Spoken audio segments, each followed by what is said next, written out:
Eventually, age catches up with us all.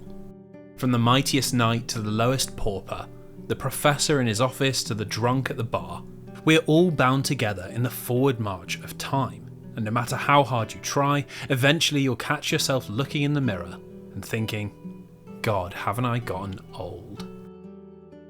I think this is why nostalgia is such a powerful emotion, because it's a way to temporarily halt that slide and transport yourself into the past, to head back to a time when the world seemed fresher, colours were more vibrant, emotions felt more powerfully, and life was rich with unfulfilled promise. It's a comforting sensation, but it can be equally dangerous. And by constantly yearning for days gone by, it's easy to lose your grip on the present and fall into an imagined past.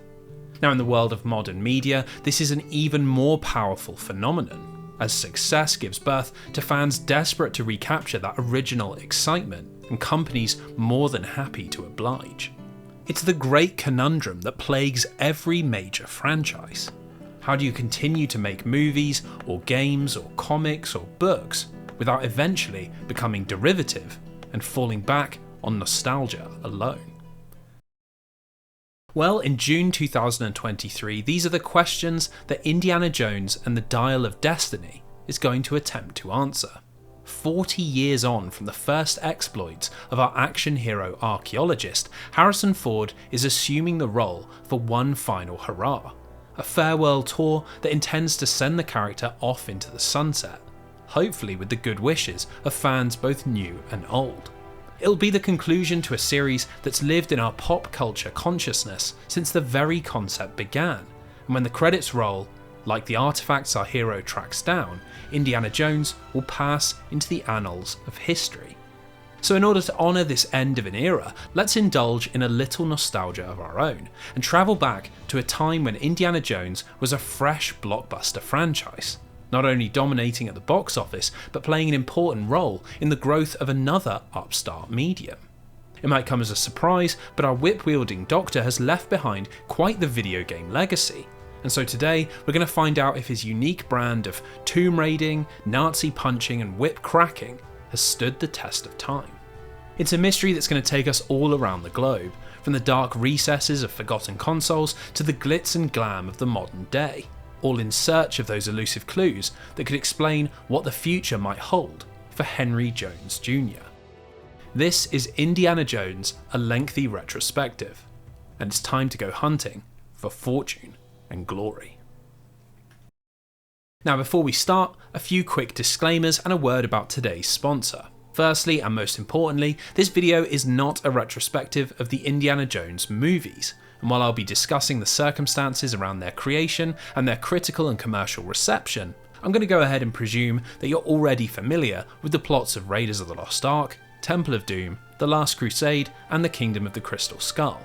Due to that, there will obviously be extensive spoilers for all four movies, although knowledge of the films isn't actually required to appreciate the journey of the Indiana Jones video games, as they broadly stay in their own lane. Secondly, this series unfortunately has a large copyright issue, which is that almost every single game uses the John Williams Raiders March at virtually every opportunity. Now, while the developers and designers had a license to do this, I do not, and so there may be moments in videos where alternative music has to be used in order to stop YouTube from taking my livelihood. Finally, while this video will exhaustively detail the series' long and storied history in the world of video games, I won't be covering its mobile or browser outings, as I simply don't find them interesting enough to discuss. Luckily, there is more than enough to sink our teeth into without them, so I imagine they won't be missed. Also, before we get started, a quick word about Surfshark VPN, who have kindly agreed to sponsor today's video. As you guys know, I'm not usually too hot on paid promotions, but having a VPN is pretty important these days, and Surfshark is not only a really good option, but they've also got a great deal running at the moment. If you use the code down in the description below, you can get 3 months for free when you sign up, and if you find it's not to your tastes, there's a 30-day money-back guarantee, so you're not even locked in.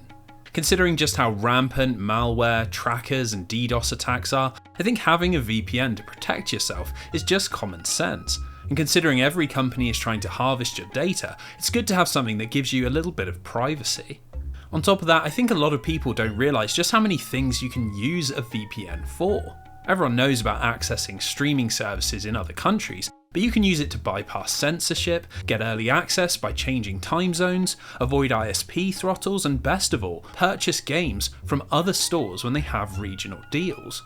This might be an advert, but I genuinely think that everyone should have one, and as Surfshark has such a great deal on at the moment and can be used on unlimited devices, why not go for that one? So, the link is in the description below, hope you find it useful. And so with all that out the way, let's dust off those maps, unfurl our whips and crack those knuckles. It's time to answer the call of adventure and dive into the long and storied history of Indiana Jones.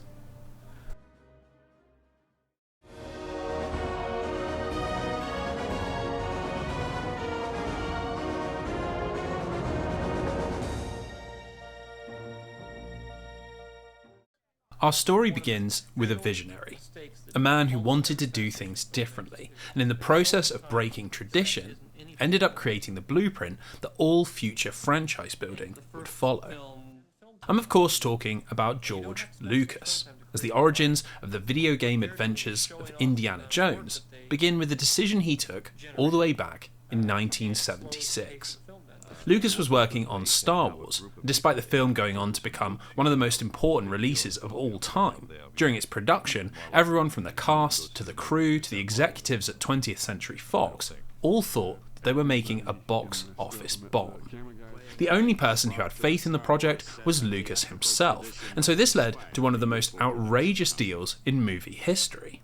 In exchange for waiving $500,000 of his directorial paycheck, Fox agreed to hand over 100% of the Star Wars merchandising rights, an asset that would go on to be worth billions. Now this explosion in value didn't happen by chance and was very much driven by Lucas, who saw creating additional merchandise as not only a great way to earn some extra money, but a ripe source of natural advertising that would create a feedback loop of fandom. By the end of the 1970s, deals had been struck with Marvel to produce comic books, Kenner to produce action figures, and writers were producing novelizations. Star Wars had grown from a lone movie experience to the first multimedia empire. Now, along with being an imaginative filmmaker and savvy businessman, Lucas was also deeply fascinated with technology, and as his influence grew, so did his company, Lucasfilm, which was made up of subdivisions, each dedicated to a technological element of filmmaking. There was Industrial Light and Magic, which produced visual effects, Skywalker Sounds, which dealt in sound design, and in 1979 he set up Lucasfilm Computer, which contained a small team tasked with exploring the growing medium of video games. Now in the early 80s, there was a single name that dominated the video game industry, and that was Atari. Thanks to the runaway success of their 2600 machine, they were at the head of this new entertainment frontier, and Lucas saw the perfect opportunity to blend his eye for merchandising with his interest in creative new technologies. In 1982, a developmental deal was signed between Lucasfilm Computer and Atari, and out of this partnership came a host of successful Star Wars games like The Empire Strikes Back, Return of the Jedi, Jedi Arena, and Star Wars the arcade game. It was the birth of the movie tie-in, and this mutually beneficial relationship would set the stage for everything to come. So with that context established, let's talk about the man himself, Indiana Jones. Funnily enough, Lucas had actually conceived the character, originally known as Indiana Smith, in the early 70s, and then throughout the decade had continued to develop the idea in a series of writing sessions with his friend Philip Kaufman. Influenced by the serial adventures of characters like Buck Rogers and Zorro, Lucas and Kaufman imagined an archaeological professor who moonlighted as a heroic treasure hunter, battling the Nazis and attempting to keep historical artifacts in the hands of those who respected history. Now, as the decade passed on, Lucas became increasingly involved with Star Wars, but by 1980, and the release of Empire Strikes Back, he found himself with an opening to make Indiana Jones a film reality. After enlisting Lawrence Kasdan to aid with the script, Steven Spielberg to direct, and a young Harrison Ford to star as the titular hero, Raiders of the Lost Ark quickly came together, and when it was released in 1981, it took the world by storm. Given Lucas's track record with Star Wars, it should come as no surprise that Raiders quickly found itself on a similar path, and within months of the film's release, deals had been struck with Kenner, Marvel, and of course, Atari. Now this brings us to the first ever Indiana Jones game, Raiders of the Lost Ark on the Atari 2600. Now I will freely admit that even as a lover of all of the obtuse and lo-fi charm that comes with very old games, most Atari 2600 titles are a bridge too far. The console is just so basic, and while this simplicity works for games like Pac-Man, Space Invaders and Donkey Kong, it's also home to a huge amount of inscrutable rubbish, where characters barely resemble what they're supposed to, and mechanics make little to no sense. Raiders of the Lost Ark might be the poster child for this style of Atari design, and while it was lauded on release for its creativity and complexity, when viewed from the 21st century, it's a rather more baffling video game that feels less like an adaptation and more like a fever dream. It essentially functions like a proto-adventure game, where you have to collect items to use in certain places in order to advance through various screens and discover the Ark of the Covenant. But thanks to the primordial graphics, working out what to do and how to actually do it is almost impossible. Half the items don't do anything, rooms aren't marked with doors, there are soft locks and mandatory resets everywhere, and most confusingly, you have to play with two controllers, using player 1 to move and player 2 to select your gear. Completing it only takes around 20 minutes, but you could spend a lifetime wandering aimlessly if you somehow miss that this is a grappling hook, or that these characters are supposed to be merchants, or that you can parachute off of this specific block. Now, in a strange twist of fate, Raiders of the Lost Ark would actually contribute to a pretty major moment in video game history. It was designed by Howard Scott Warshaw, who'd been assigned the job thanks to the success of his last game, Yar's Revenge, which is another kaleidoscope of abstractions that somehow captivated early 1980s gamers. This 1-2 punch led to him being placed in charge of Atari's infamous E.T. project, a game that doubled down on Warshaw's perplexing style and was released to highly negative reviews and widespread commercial rejection. Just 6 months later, hundreds of thousands of copies were being poured into a landfill outside of El Paso, Texas. And as the rights to E.T. had reportedly cost as much as $25 million, it effectively bankrupted Atari and killed the American home console market in the early 1980s. Now, despite the psychodrama going on at Atari, Lucasfilm remained interested in licensing out their properties, and luckily for them, as the decade continued, the video game market began to widen. By 1984, home computers were beginning to take off, and in every territory, keyboard-controlled game players and word processors were flying off the shelves. In the US, one of the most popular models was the Commodore 64, which at one point had managed to capture 40% of what was a very crowded market. And it's here that we find Indiana Jones' next pixelated adventure. In 1984, Indiana Jones in the Lost Kingdom was released exclusively in North America, and despite the impressive work of its lone programmer, Michael J. Hansen, Lost Kingdom once again illustrates that the industry probably wasn't ready for an adventure of real complexity. At the very least, we now have some backstory for what's happening on screen, as before the game begins, we get a very basic animated intro screen and a clutch of sentences that give everything some context. While exploring an unnamed jungle, Indiana Jones stumbles upon a castle that's unmarked on any map. This is the Lost Kingdom, and by heading inside and solving its mysteries, we can claim whatever treasure lies within.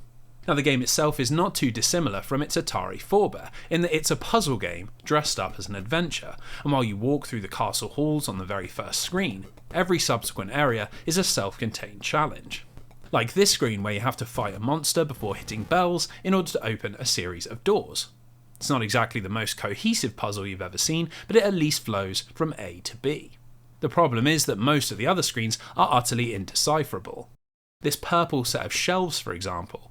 There are gems dotted around the map, and you have to hit them in a certain order to switch them from blue to white, or something. I couldn't work it out at all, and ended up moving on to the next level completely by chance. There's also this snow level where you pick up numbers and drop them into a pool of water. You're obviously supposed to create some sort of code to unlock the door on the left, but I have no idea how you're supposed to work out the correct code, or if there are even any clues to help the player at all. The problem is really that the Indiana Jones movies are surprisingly eclectic. And while solving ancient mysteries is certainly part of the formula, they're just as much about Indy travelling the world, getting into fights, running for his life, exploring the past, and delivering quippy one-liners. In this early age of video game design, simplicity reigned supreme, and that just meant it wasn't really possible to make something that genuinely felt like Raiders of the Lost Ark or the Temple of Doom. Now, that being said, this didn't stop people from trying, and if you couldn't craft visuals and mechanics that directly reflected Lucas and Spielberg's action-packed movies, why not just abandon both and stick with text? You see, the restrictions of the early video game industry had caused a parallel evolution in something called interactive fiction. These were text-only games that described the story and the world to the player before asking them to input commands in order to solve puzzles, win fights, and find their way around. It might seem ludicrously restrictive, but in a world where Yar's Revenge represented the pinnacle of home console storytelling, having to use your imagination was well worth accessing a slew of more complex gameplay experiences. Titles like Zork, Planetfall, Hitchhiker's Guide to the Galaxy, and Wishbringer were all big commercial successes, and so it should come as no surprise that in 1987, Indy got his own text-based adventure game. Indiana Jones and the Revenge of the Ancients was developed by Anglesoft for the Apple II and MS-DOS, and while this might hardly even seem like a game by modern standards, it represents quite a valiant effort to deliver excitement, intrigue, and tension with only white text on a black background. Revenge of the Ancients is set in Mexico, deep within the Tepozteco pyramid, and revolves around Indy hunting for something called the Mazatec Power Key. It's a relic that can supposedly control the pulse of the Earth, and he's in a race against a Nazi commander called Plebenheim in order to claim its power. As a representation of the franchise, it's actually rather good, and your conflict with Plebenheim has you sneaking around a Nazi camp, using a whip to swing on vines and beating back poisonous snakes, and of course, solving ancient puzzles and hieroglyphic riddles. I'd almost say this is worth checking out for anyone interested in not only the Indiana Jones franchise, but for anyone looking to explore interactive fiction. But sadly, it's held back by one major flaw, and that is that Revenge is a bloodthirsty game. Probably in an attempt to give the game some stakes, Anglesoft made virtually every single wrong command result in your death. Take a wrong turn, you die. Pick the wrong verb, you die. Hell, even standing still can result in your death, as the very first room fills with poison gas if you don't quickly get on with things. It results in you having to save before almost every single action, and that just sucks out all of the tension and excitement, effectively forcing you to save scum. For an interactive fiction game to work properly, you have to be totally engrossed in the story it's painting. By asking you to constantly perform such a functional action, it's tough to stay locked into Indy's shoes. The reality was that while Indiana Jones was certainly a burgeoning multimedia franchise, very little of what was being created to go hand in hand with the movies really lived up to their fantastic reputation. Yes, there were action figures, yes, there were comic books, and yes, there was a handful of video games. But thanks to the minuscule resources at the time, they felt less like an expansion of the character and more like the experimental adverts that George Lucas had originally seen merchandise as. It would take a massive leap forward in video game technology, and the explosion of another 1980s phenomenon for Dr. Jones to get his first game worthy of his cinematic legacy.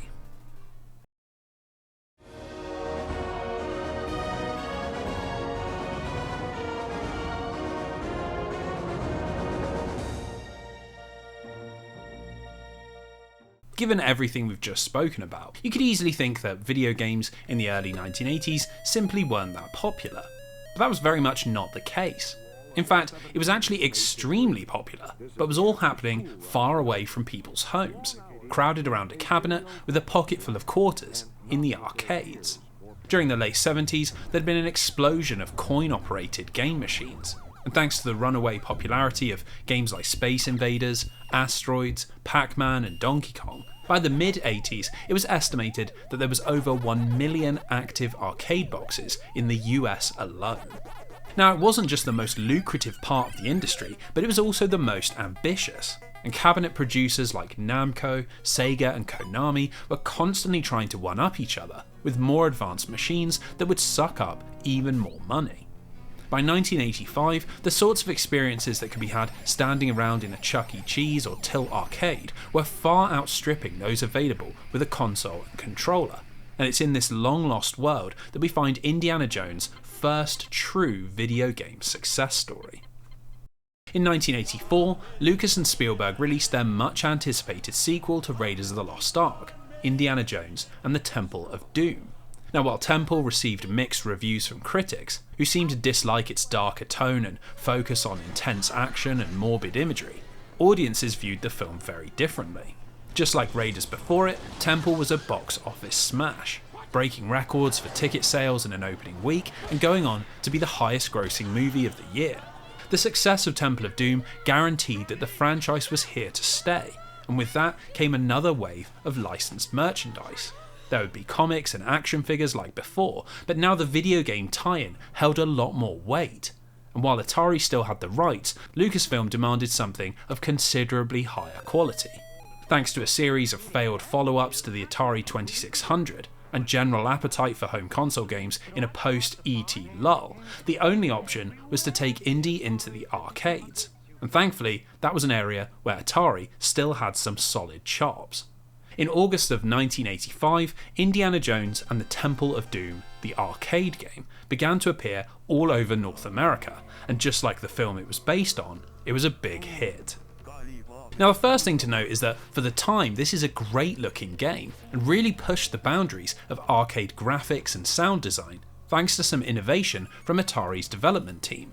In the previous year, they'd created an all-new system board, the Atari System 1, which was primarily meant to allow arcade owners to swap out games without having to purchase completely new machines. It was a revolutionary idea, but ironically what attracted players to these new cabinets was nothing more complicated than the improved hardware inside of them. Thanks to a larger circuit board, its games could utilise more complex graphics, much higher quality and much more varied sounds, and were able to step away from the single screen experiences that had defined the icons of the arcade golden age. This increased technical muscle means that Temple of Doom was the first Indiana Jones game that actually looked and sounded like the movies, a huge improvement over the conceptual approach of the past. We've got a title screen that uses the font from the movie's promotional posters. We've got music that's made up of tracks from John Williams' famous score. We've got graphics that actually look like scenes from the film, and most incredibly, thanks to an onboard speech synthesizer, Temple of Doom has an early form of voice acting that takes clips from the movies and replicates them in charmingly lo-fi fashion. There's no imagination or interpretation required. This is clearly Indiana Jones in action during the climactic scenes of Temple of Doom, and converting this famous sequence into video game form is also the basis of the gameplay. Instead of trying to adapt the entirety of the movie, the focus is entirely on the protracted action scenes that make up its back end, and amazingly this converts into arcade score-driven gameplay quite well. It's split up into 3 sections: a combat and platforming level where you have to save slaves and battle thuggy cultists, a minecart racing sequence, and then a sort of pseudo boss room where you have to grab one of the Sankara stones before Mola Ram can capture you. Once that's done, the game then loops back around and gets a little harder, with this structure repeating 3 times over before you end up on the rope bridge, recreating the famous final scene of the movie. That's quite a bit of complexity for a 25-cent game, but frankly, it's going to take a hell of a lot of coins to beat, as Temple of Doom is a very stiff challenge. In the mine levels, you can't actually kill anyone, and Indy's whip only stuns the cultists, although you can knock them down a level if you hit them near a ledge. On the flip side, everything kills Indy in a single blow, and while that's not so much of an issue in the early levels, it becomes very hard later on. The levels are pretty sprawling, with cultists running all over the place, Mola Ram appearing to throw fireballs, the Maharaja using his voodoo doll, and bats and snakes popping up everywhere. And this is all while you're sliding down chutes and slipping off edges. The minecart sequences are equally tough, as you have to both fight cultists giving chase and steer your way across different sets of tracks, with some that result in almost instant death unless you've got lightning reflexes. Strangely, the third sequence, grabbing the Sankara stone under the statue of Kalimar, is pretty tame by comparison. And while I think you're supposed to platform around the edge of the room, dodging fireballs and whipping enemies, you can usually just step onto the sliding door and nab the stone right away. Now, something I really like about Temple of Doom is that if you do make it through the 3 cycles and see Indy cut the rope bridge, that's not actually the end of the game. Instead of chucking you back to the title screen, there's a sort of high score post-game, where you have to collect golden statues in a vast version of the mine levels. This goes on until you finally run out of lives, and while that might seem like a strange way to end the game, forcing you to eventually game over, it gives Temple of Doom an almost unlimited replayability, where it's not just about seeing a digital version of the events of the film, but also gaining bragging rights with a huge score. All in all, it's a pretty challenging but clearly well put together arcade game, and if you happen to stumble upon a MAME machine out in the wild, I recommend giving it a go, as all those countless deaths are going to be a lot easier to stomach if you don't have to pay for them. Now, with Temple of Doom proving such a big hit in the arcades, Atari wanted to capitalise on its success, and what better way to do that than to port it to every single platform in existence, regardless of if they could actually handle it. This led to an incredible 9 different versions of Temple of Doom being released over the next 4 years, and they are a real mixed bag. On more powerful consoles like the Atari ST, MS-DOS systems, and surprisingly the Commodore 64, the game somewhat translates, although it's in much reduced form, without anything like the graphical muscle and complex sound of the Atari System 1 board.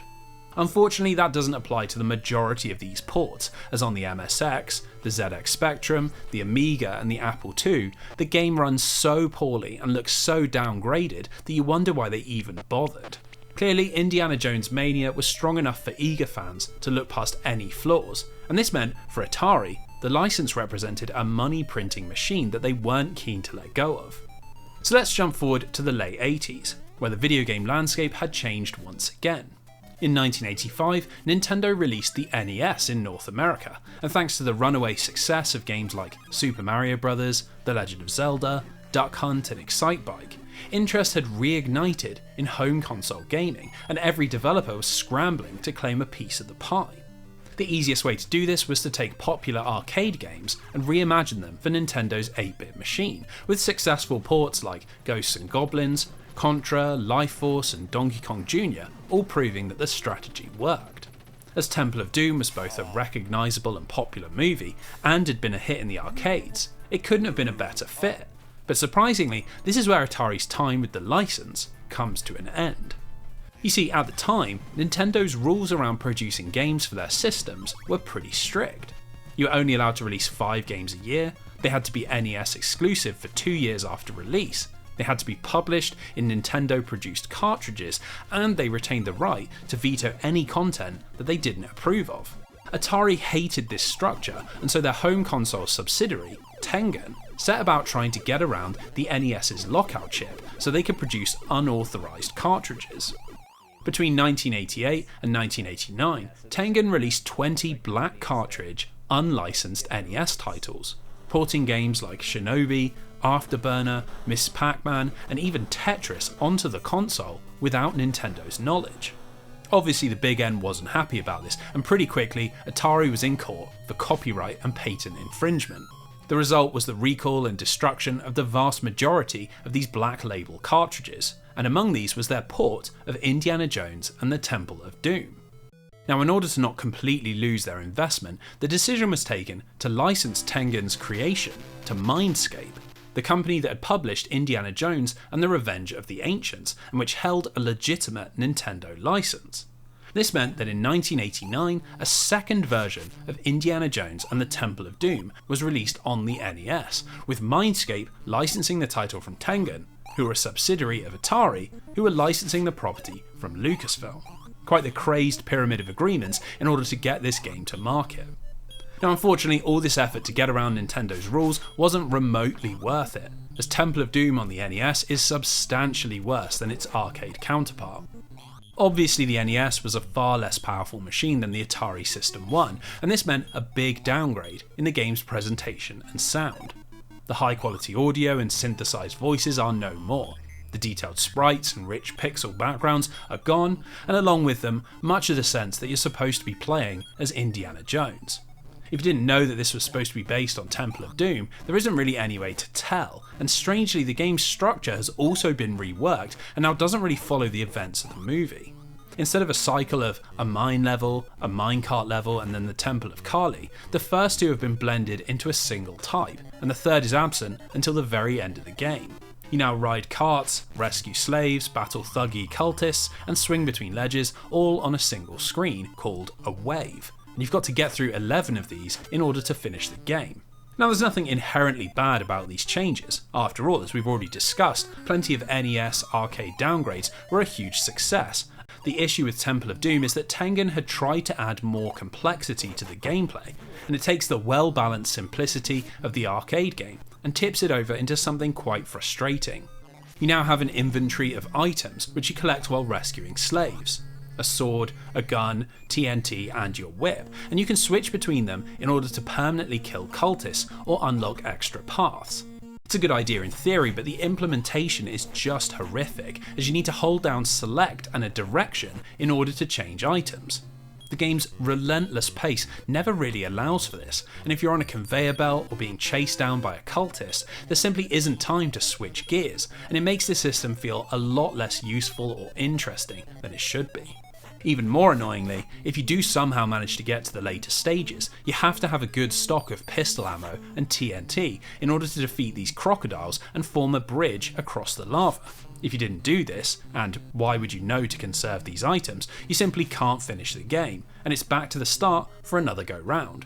Strangely, this isn't the only new concept that's been introduced, as for some reason, Tengen had added in the ability to jump, which brings platforming into the equation along with a host of additional issues. Thanks to the semi-isometric perspective, the jump functions really weirdly. A standing non-directional jump will see Indy try to leap down a level, and in order to jump to the side, you have to sort of hold up and left or right, which is pretty hard to get used to. In the original arcade version, you cross gaps by swinging with your whip, and while that's still present, your interpretation of the level design is muddled by the inclusion of jumping, and it leads to an almost constant cycle of falling off things or misjudging spaces that results in the loss of a continue. It's just an unpleasant game to play, and while none of the issues are so large that you couldn't overcome them with sheer willpower, it's simply not worth the effort when there are so many better games on the NES. Even within the licensed space, 1989 saw some real crackers released on the platform. Indiana Jones and the Temple of Doom was competing with DuckTales, Teenage Mutant Ninja Turtles, and Batman, all classic 8-bit platformers that managed to blend their license together with some genuinely creative game design. The simple reality was that by the end of the 1980s, Atari was well behind the curve and had long fallen away from that cutting-edge technology that George Lucas wanted his companies and franchises to trade in. With another movie on the horizon, the future for the Indiana Jones franchise looked brighter than ever, but its time under the stewardship of Atari had clearly come to an end.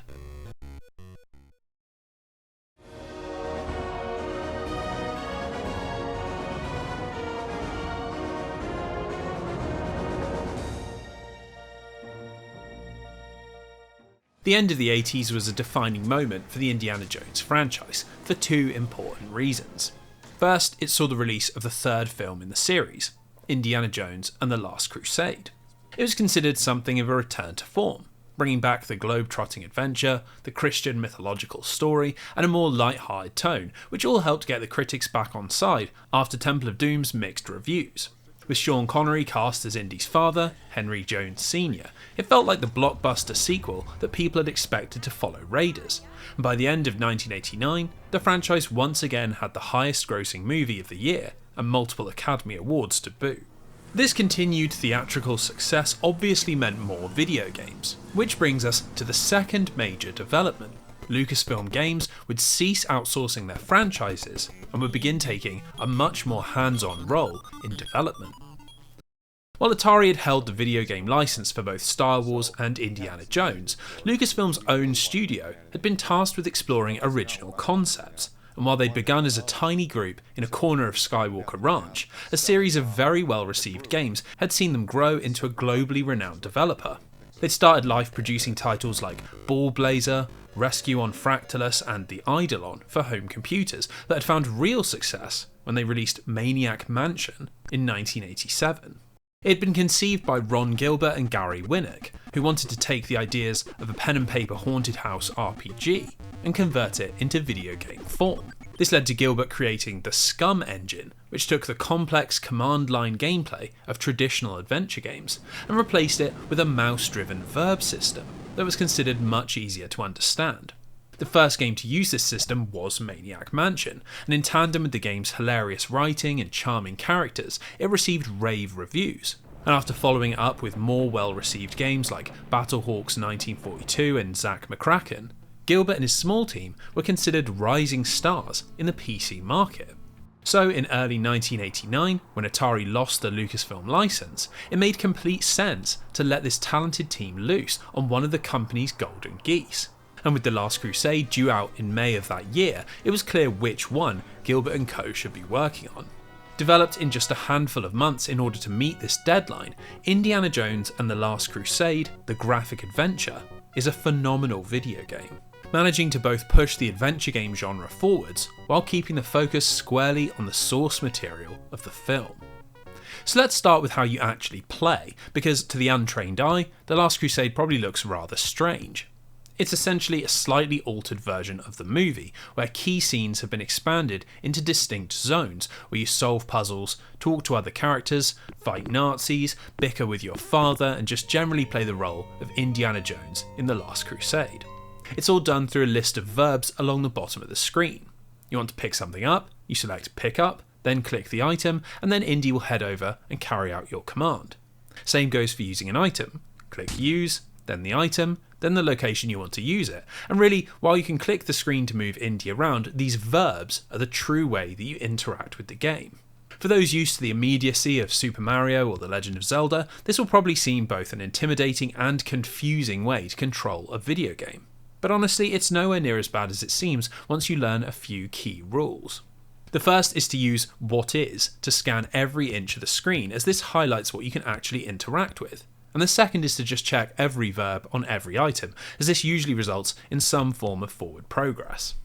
Now obviously it's not quite that simple, as this is a PC adventure game, and that means lots of puzzles, lots of chains of items being used together, and lots of lateral thinking. To give you an example, after Indy accepts the job of searching for the Holy Grail from Donovan, he finds himself in the Venetian library hunting for clues with Dr. Elsa Schneider. In the film, it's a short sequence where Indy smashes his way through the floor and into the catacombs below, but in the graphic adventure, it takes a little more brain power in order to find the underground tomb. Inside the library is a series of rooms with patterns of numerals on the floor and different stained glass windows above. And you have to reference sketches in the Grail diary in order to work out which contains the passageway to the catacombs. Once you've got the right room, you then have to identify the correct tile to smash, and that's done by once again referencing the diary against inscriptions on the wall. When you finally link these steps together and crack open the correct spot, it's very satisfying. But even if you can't get it right away, you're treated to these funny little scenes where a Nazi guard gets increasingly annoyed with Indy, which is a clever way to use humour to lessen any frustration from failing the puzzle. Now, that isn't to say the game is completely free from strange and esoteric mechanics. Later on, when you're exploring the catacombs, you need to free a torch from some caked-on mud, and the intended solution is to head all the way back to the cafe at the start of the level, grab a wine bottle, fill it with water from the fountain, and then pour it over the mud in order to loosen the torch. It takes a bit of backtracking, but it's not entirely missable. That is until you realise that you can't just pick up the wine bottle, as the couple haven't finished with it yet. No, instead you're supposed to use look on it first, which causes Indy to comment that it's a poor vintage and prompts the couple to throw it away. I'm not exactly sure how you'd find this out without just clicking every button on everything in sight, and that does lessen the sense of fairness in the puzzles. It's a common issue in early PC adventure games, but luckily these moments are few and far between in The Last Crusade. In fact, what makes The Last Crusade such an interesting experience is quite how much Gilbert and his team tried to mix up the classic puzzle-driven formula, as throughout our hunt for the Grail, we end up doing quite a bit more than just clicking verbs and looking for items. Early on in Barnett College, we're introduced to a new system for the Scum engine that allows us to choose how Indy responds in the game's dialogue, and this ends up playing a very big role in the gameplay. By speaking to certain characters, Indy can learn information which will then pop up in later conversations, and you can find alternative solutions to puzzles or avoid fights by talking your way out of the situation. In its most simple expression, at the very start of the game, you can speak to Marcus and find out about a new geology professor who's been meddling in the affairs of the archaeology department, and then later on you can tell a mass of students to go and bother him instead, which clears the path between the hallway and Indy's office. After just a few levels, this dialogue-driven gameplay becomes much more complicated, and you'll be convincing a butler to abandon his post, trying to trick Nazis into believing you're a jacket salesman, or even masquerading as an officer and faking your way into a top-secret vault. Indiana Jones's charisma and charm are one of the reasons he's such a beloved character, with iconic one-liners and sarcastic remarks being just as much a part of the franchise as the high-intensity action. And Lucasfilm Games' light-hearted approach to writing feels like a perfect match for this. Now, that isn't to say that The Last Crusade is entirely non-violent, as there's actually quite a surprising amount of action sequences, and even a fairly fleshed out combat minigame. As a consequence of various choices you can make, which range from accidentally revealing yourself to a guard to simply deciding to throw a punch, Indy will be thrust into one-on-one combat, where you've got to try and block your opponent's punches and connect with your own. It's not exactly great, mainly thanks to the strange way it controls, which is with the numpad. 9, 6 and 3 throw high, medium and low punches, while 8, 5 and 2 block, and you're supposed to time them so you can maximise Indy's punch strength and minimise the damage you take as you don't heal in between fights. The biggest issue is simply having to use a numpad, as thanks to the game's age, you can't rebind the controls, which meant I had to fish out an extra Bluetooth keyboard for whenever combat came up. But even with that, it just feels like an odd system, and I found that mashing one button over and over was usually more successful than trying to stick and move. Thankfully, it's entirely optional, as through properly exploring your surroundings and gathering information through conversations, you can avoid every single encounter, and in fact doing so rewards you with more points. That's right, The Last Crusade has a scoring system. While that might sound like an odd inclusion for a narrative-driven puzzle game, the way it's implemented works quite well. Past the Venice sequence, virtually every puzzle or obstacle has multiple different solutions, and these all have a different IQ value, or Indiana quotient. This gives you more points for being more inquisitive and encourages you to experiment and explore the game's levels. In Castle Brunwald, where Indy attempts to rescue his father from the Nazis, there are a ton of different ways to progress up its floors, and while you can just fight everyone in sight, there are 2 different disguises you can find, a secret path on the outside of the building, a security system you can deactivate, and multiple optional items that can come into play in later levels. In fact, there are even entire zones that, depending on how you play the game, you might never even come across. At the very end of the Castle Brunwald sequence, if you're captured, the Nazis will take the Grail Diary, which forces the Joneses to head to Berlin in order to reclaim it, and this causes them to come face to face with Hitler. But if you found the fake diary back at Henry's house at the start of the game, you can hand this over instead, and this means you'll skip Berlin and head straight to the airport instead. Even here the path isn't linear, as the game offers you multiple ways to progress. You can board the Zeppelin, either through force or buying a ticket, or even stealing one. And while this leads to a lengthy section where you evade Nazis and solve a few puzzles, it's all totally optional. In the Venetian Library, you can find a biplane instruction manual, and surprise surprise, there's one sitting on the airfield, which you can then use to head straight to the Grail Temple. Even then, there are more options, as during the flying minigame, it's possible to fail, which causes you to crash and have to make up the rest of the way by car. Another totally missable sequence with unique characters and interactions. If you know exactly what to do, you can probably beat The Last Crusade in as little as an hour, but the game comes into its own when you're pushing its boundaries and exploring every possible outcome. My sole criticism is that while the game has clearly been designed to be enjoyed multiple times over, this structure goes just a tad too far in the game's final moments. The last area is the Grail Temple, and things play out in much the same way as they do in the film. Marcus, Henry and Indy arrive to find Donovan and Elsa already there, and Donovan shoots Henry in order to force our hero to retrieve the Grail.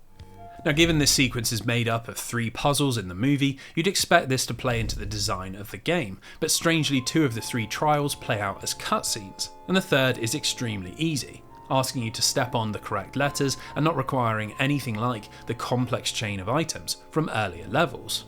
Really, the entire sequence is built around Indy choosing which of the Knight's cups is the true holy relic, and this is where things get a little more complex and not really in a good way. Instead of just choosing the small wooden pot, the game randomizes which chalice is correct, and the only way to work it out is to discover hidden clues that are scattered throughout the rest of the game. The first is hidden deep within the Venetian catacombs, and while it's not exactly obvious, you could stumble upon it by simply exploring every pathway. We'll give that one a pass, but the second clue is much harder to find, and I'm honestly not sure how anyone discovered it without outside help. At the start of the game, you can go to Henry's house, and up on the wall is a small painting of the Grail, which Indy can take down and carry with him. Once you're in Castle Brunwald, if you're dressed as a servant, you can give this painting to a specific guard on the second floor, which triggers a cutscene where Captain Vogel writes down the passcode to the castle's hidden vault. Once you reach the third floor, you can then take this code, head back to the storeroom, open a concealed passageway, and inside is the rest of the information you need to identify the correct Grail. Now that doesn't sound so bad when someone explains the steps to you, but when you're playing the game blind, there's simply no way to know that these items or actions relate to one another. And it's the one moment where The Last Crusade tips over into the kind of crazed moon logic which is often levied at games in this style. Luckily, in the age of high-speed internet, it's not hard to get the information you need, and once you grab the correct chalice, we're rewarded with a delightful lo-fi recreation of the end of the movie, and even get a chance to give the Grail back to the knight, which feels in keeping with Dr. Jones's respect for the mysteries of the ancient world. Indiana Jones and the Last Crusade, the graphic adventure, was by far the most accomplished adaptation in the franchise up to this point, somehow managing to twist the big budget blockbuster into the restrained world of PC adventure games and have it feel completely at home. It's not only the first game that manages to capture the film's sense of globe-trotting exploration and charming, charismatic dialogue, but it does this without losing its focus on creative game design. And really, this is a fantastic starting point, not just for anyone interested in Indiana Jones, but for anyone looking to jump into this genre. Obviously, reviews in 1989 were absolutely glowing, and The Last Crusade ended up selling around 250,000 copies, making it far and away Lucasfilm Games' most successful title, and proving that the franchise would be in good hands moving forwards. The only problem was that this only became clear after the game's release, and so now we have to pivot to a very strange set of games that arguably didn't ever need to be produced.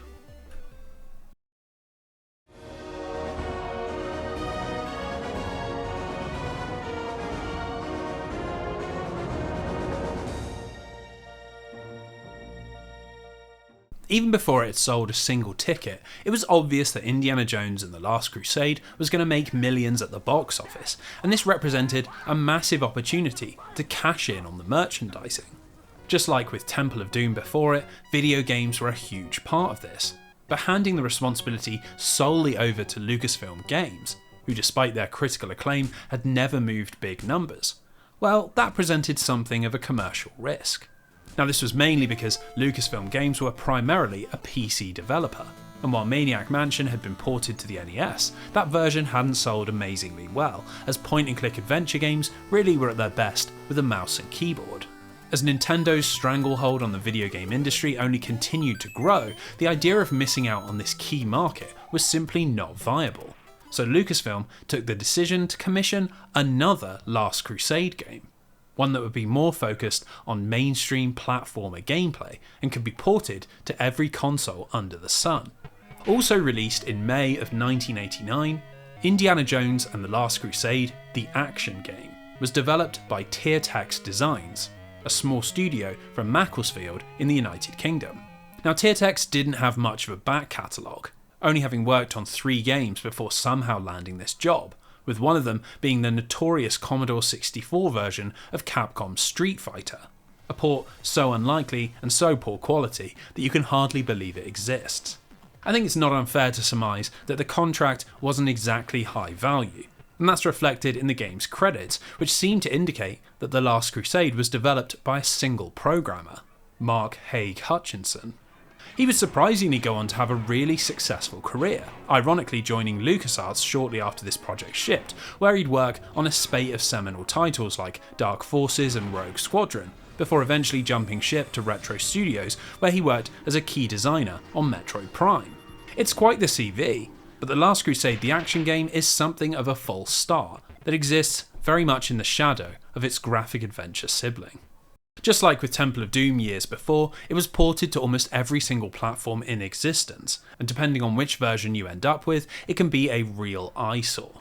The original development was done for the Amiga and Atari ST, and these look pretty nice with good colours, detailed sprites and smooth animations. But dear lord, some of the ports that came later are downright disgraceful.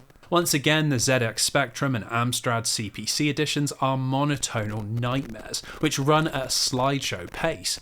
And amazingly, despite this game existing to tap into the home console market, the NES version looks horrific, with utterly awful visuals that put the console's hardware to shame.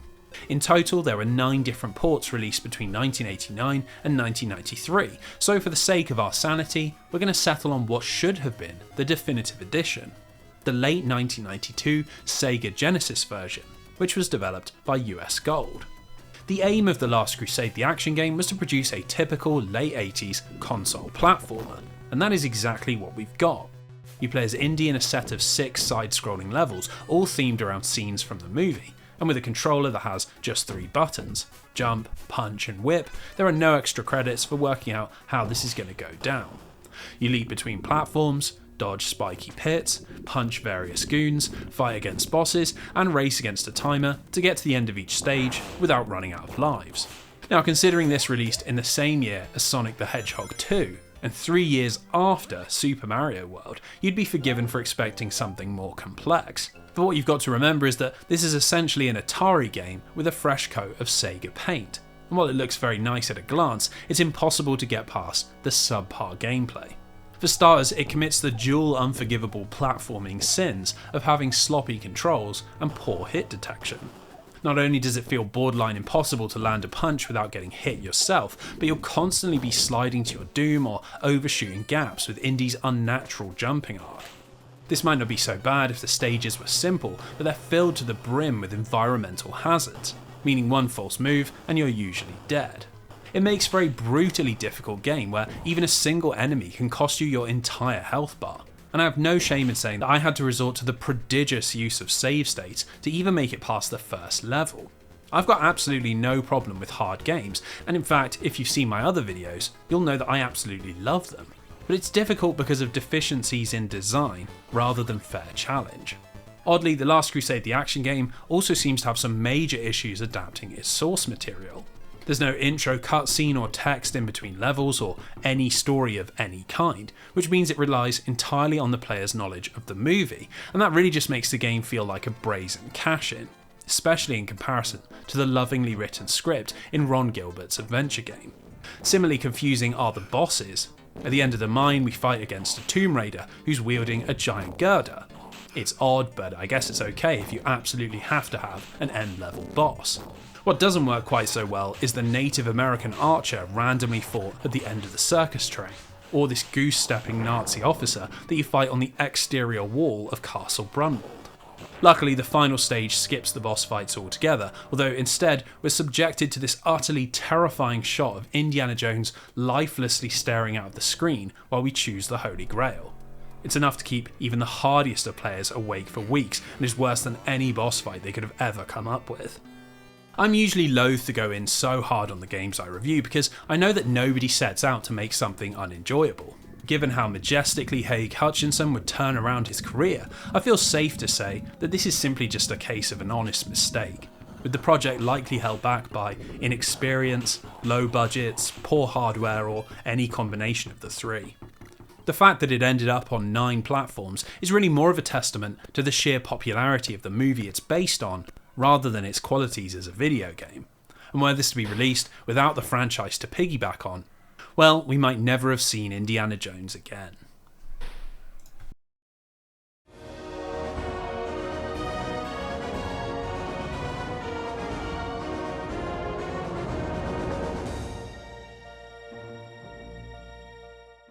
Don't worry, the video hasn't reset and your eyes are not deceiving you. There is a third Indiana Jones and the Last Crusade game. Not a port or a revision or a special edition, but yet another attempt to transform Indy's hunt for the Holy Grail into something that would excite NES owners. Now there's very little information as to why this game exists, but given it was released almost 2 years after The Last Crusade, the action game, I can only imagine that this was hastily cobbled together in order to make up for the low quality of Tiertex's wonky platformer. That seems to be backed up by the fact that The Last Crusade NES, which is how I'll refer to this version going forwards, was developed by Taito Corporation, who are a well-respected developer with a handful of legendary games under their belt. Back in the late 70s, they'd released Space Invaders, and almost single-handedly kick-started the arcade boom. While they'd been quickly overtaken by other companies, they'd always put together quality games, with the 80s seeing the release of titles like Darius, Elevator Action, The Ninja Warriors and Puzzle Bobble. Lucasfilm putting the Indiana Jones license in the hands of such a talented company should have resulted in video game gold. And while it's nowhere near as bad as the console version of The Last Crusade the action game, Taito's interpretation might be one of the strangest experiences on the Nintendo Entertainment System. Instead of simply using the movie as a thematic coat for generic platforming levels, The Last Crusade NES is rather more ambitious, with lots of different kinds of stages, cutscenes that explain the plot, and even an open-ended structure that allows you to choose your own path through the game. It's a captivating approach, and combined with some really nice visuals and a surprisingly good 8-bit take on John Williams' score, well, on the surface, this looks like the console action adventure that indie has always deserved. What makes The Last Crusade NES so perplexing is that all of these interesting ideas are terribly executed, making for a game that feels more like a half-remembered dream than a thrilling adaptation. Let's start with that open-ended structure. The game begins with Indy receiving his father's Grail diary in the post, and then opening a telegram from Marcus Brody, alerting him that the Cross of Coronado has been spotted in Portugal. From here you can choose to either head to Venice to chase after your father, or go after the Cross, which jumbles up both the prologue and the main story, while somehow also ignoring Donovan, who's supposed to be the catalyst for the entire plot. If you opt for Portugal, you're thrust into this strange side-scrolling beat-em-up level, where you have to fight 14 sailors before claiming the cross and leaping from the ship's bow. Sounds relatively straightforward, and it pretty much is. In combat you can punch and kick, with Indy busting out some Chuck Norris-style roundhouses if you tap the right combination, but honestly there's no strategy whatsoever, and you really just mash both buttons and hope to outlast your opponent. Once that's done, we get another telegraph, this time from Salah, who informs us that not only has Henry Sr. been captured by the Nazis and taken to Castle Brunwald, but Marcus Brody never turned up in Iskenderun, which adds 2 more potential missions to the select screen. Now that's cool and all, but considering we haven't been to Venice yet, Marcus shouldn't know about the location of the Grail, so what's he doing heading to Iskenderun? Well, the game doesn't explain it, and it doesn't seem to care either. Anyway, the Venice level is literally just a timed sliding picture puzzle, and rescuing Marcus consists of a very short series of fights on top of a tank in which he's inexplicably become trapped. Really, only Castle Brunwald offers a proper dose of gameplay, with another side-scrolling beat-em-up level, this time in a maze of doors and balconies. Now while the castle itself is a pretty boring level, it does lead me on to one of Taito's more interesting ideas, which is that failure usually doesn't result in a game over, and instead either takes you to optional levels or asks you to carry on without key information. Take that sliding puzzle in Venice. The whole point of it is to identify what the Grail looks like in order to select the right one in the game's final moments, but if you can't finish it in time, the game allows you to carry on and just take a guess. The same thing is true during the tank and castle stages, where if you run out of lives, the Nazis take the Grail diary, which leaves you with the option to just push on without it, or head to Berlin in order to get it back. Obviously you'll want to do this as it contains the clues you need to progress through the temple, but you're arguably better off just restarting your game, as the Berlin stage is one of the most outrageously challenging levels I've ever come across. During the pre-level cutscene, Indy reclaims the diary, and so the level itself is framed as his escape, taking place as a top-down motorcycle chase where we have to leap over chasms, avoid enemy riders and slalom between obstacles. The problem is that you can't see what's coming, and just a single touch from the walls, the obstacles, the bullets they fire or the chasms will result in the loss of a life. Even more baffling is the forks in the road, where if you pick the wrong option, you're just dead. And this makes it virtually impossible to beat, even if you do manage to somehow avoid all the hazards. Thankfully there are checkpoints, but for some reason this level is almost 7 minutes long, which makes beating it with just 5 lives a Herculean task. So anyway, the final zone is the Grail Temple in Iskenderun, which is another top-down stage, but thankfully without a motorbike in sight. You walk across letters that spell out Jehovah's name, either with guidance from the diary or not, and then you come face to face with the knight, and the only thing left to do is select the correct grail. Now this might be the most disappointing part, as even if you choose correctly, the knight won't let you take the chalice if you haven't proven yourself worthy, and surprise surprise, this is done by finishing every other stage. It makes that open-ended structure and lack of fail states completely pointless, because everything is mandatory anyway, and might as well have just happened one after the other, which would have at least made the story flow in a way that makes a little more sense. In fact, why does the knight even care if you recover the Cross of Coronado? Does he even know what it is? Why would it have any bearing on the quest for the Holy Grail? It's just a weird adaptation that clearly started life as an ambitious adventure game and then slowly shrank down in complexity and scope until all its good ideas had become shadows of what they were originally supposed to be.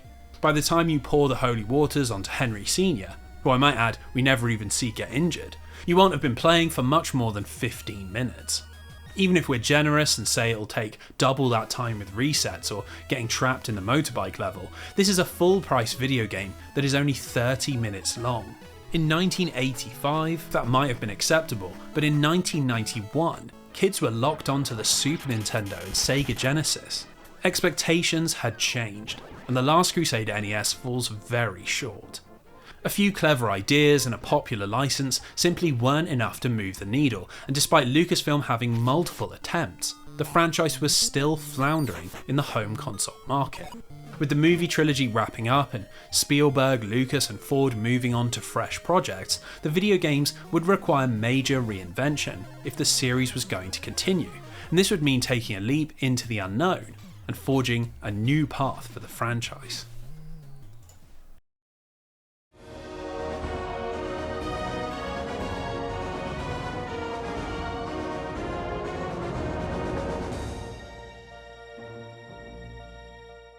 So while the Indiana Jones series continued to languish on home consoles, thanks to The Last Crusade, the graphic adventure, it had a pretty good reputation in the PC market, and fans were eagerly waiting to see what would come next.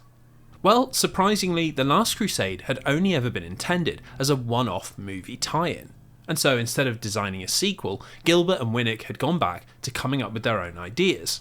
A decision which seems odd considering its commercial success, but nevertheless gave us some incredibly influential games.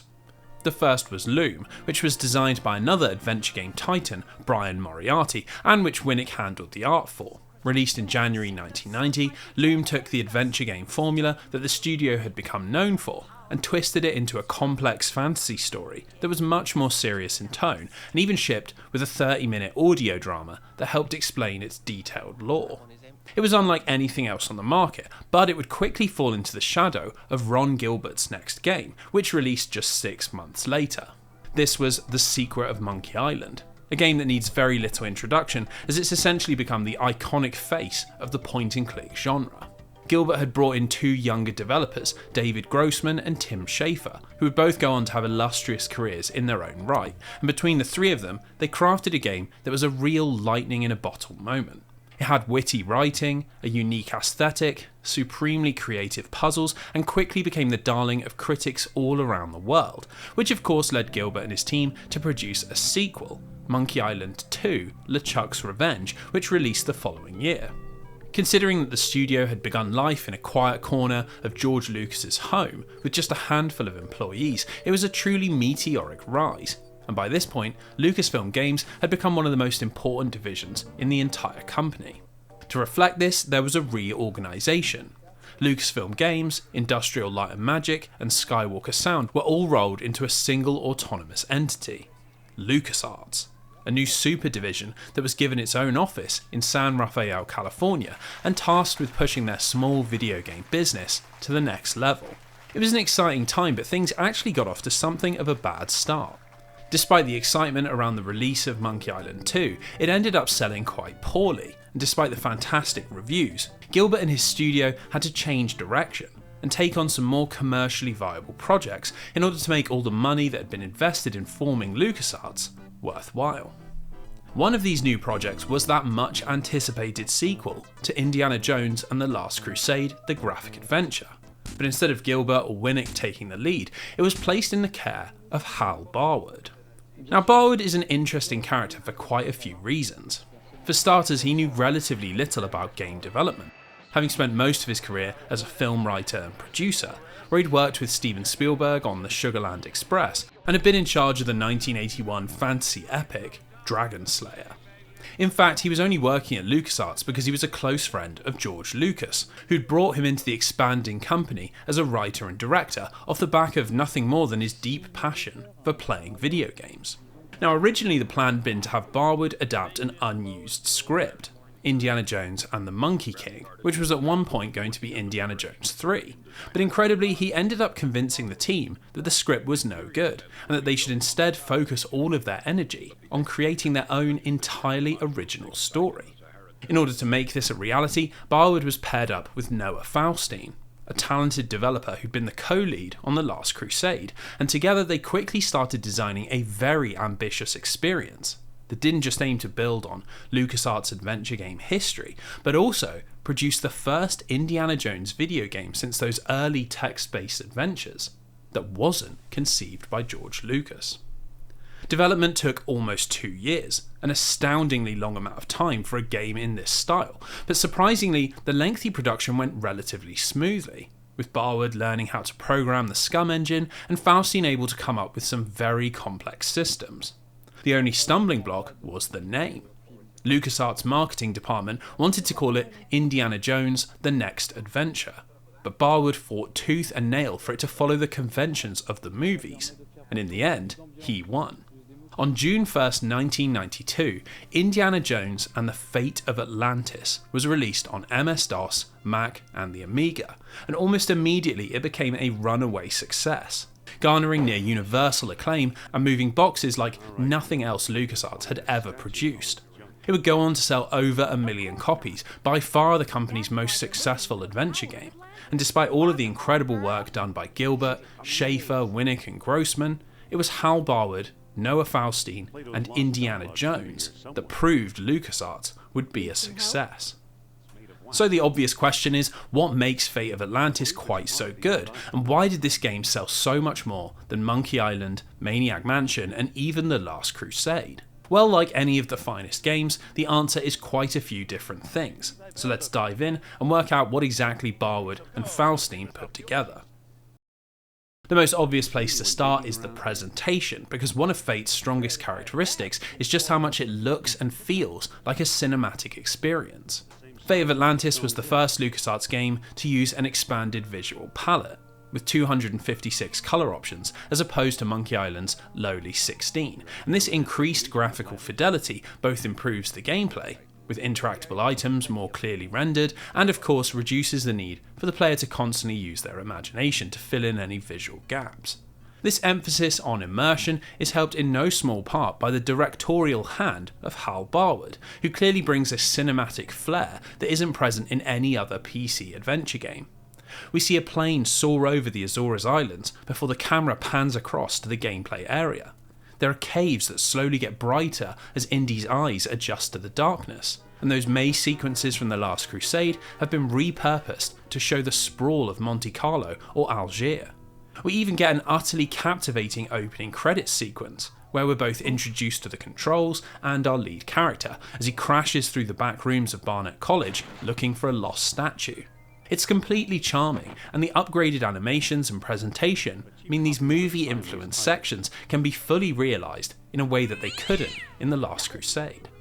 Obviously for 1992 it's a stunning video game, but the most important improvement is in the sound, as The Fate of Atlantis has both a full soundtrack, based heavily on the John Williams scores from Raiders and Crusade, and in a first for LucasArts, a fully voiced script. Now the music needs no explanation, so instead we're going to focus on the voice acting, which has no business being as great as it is.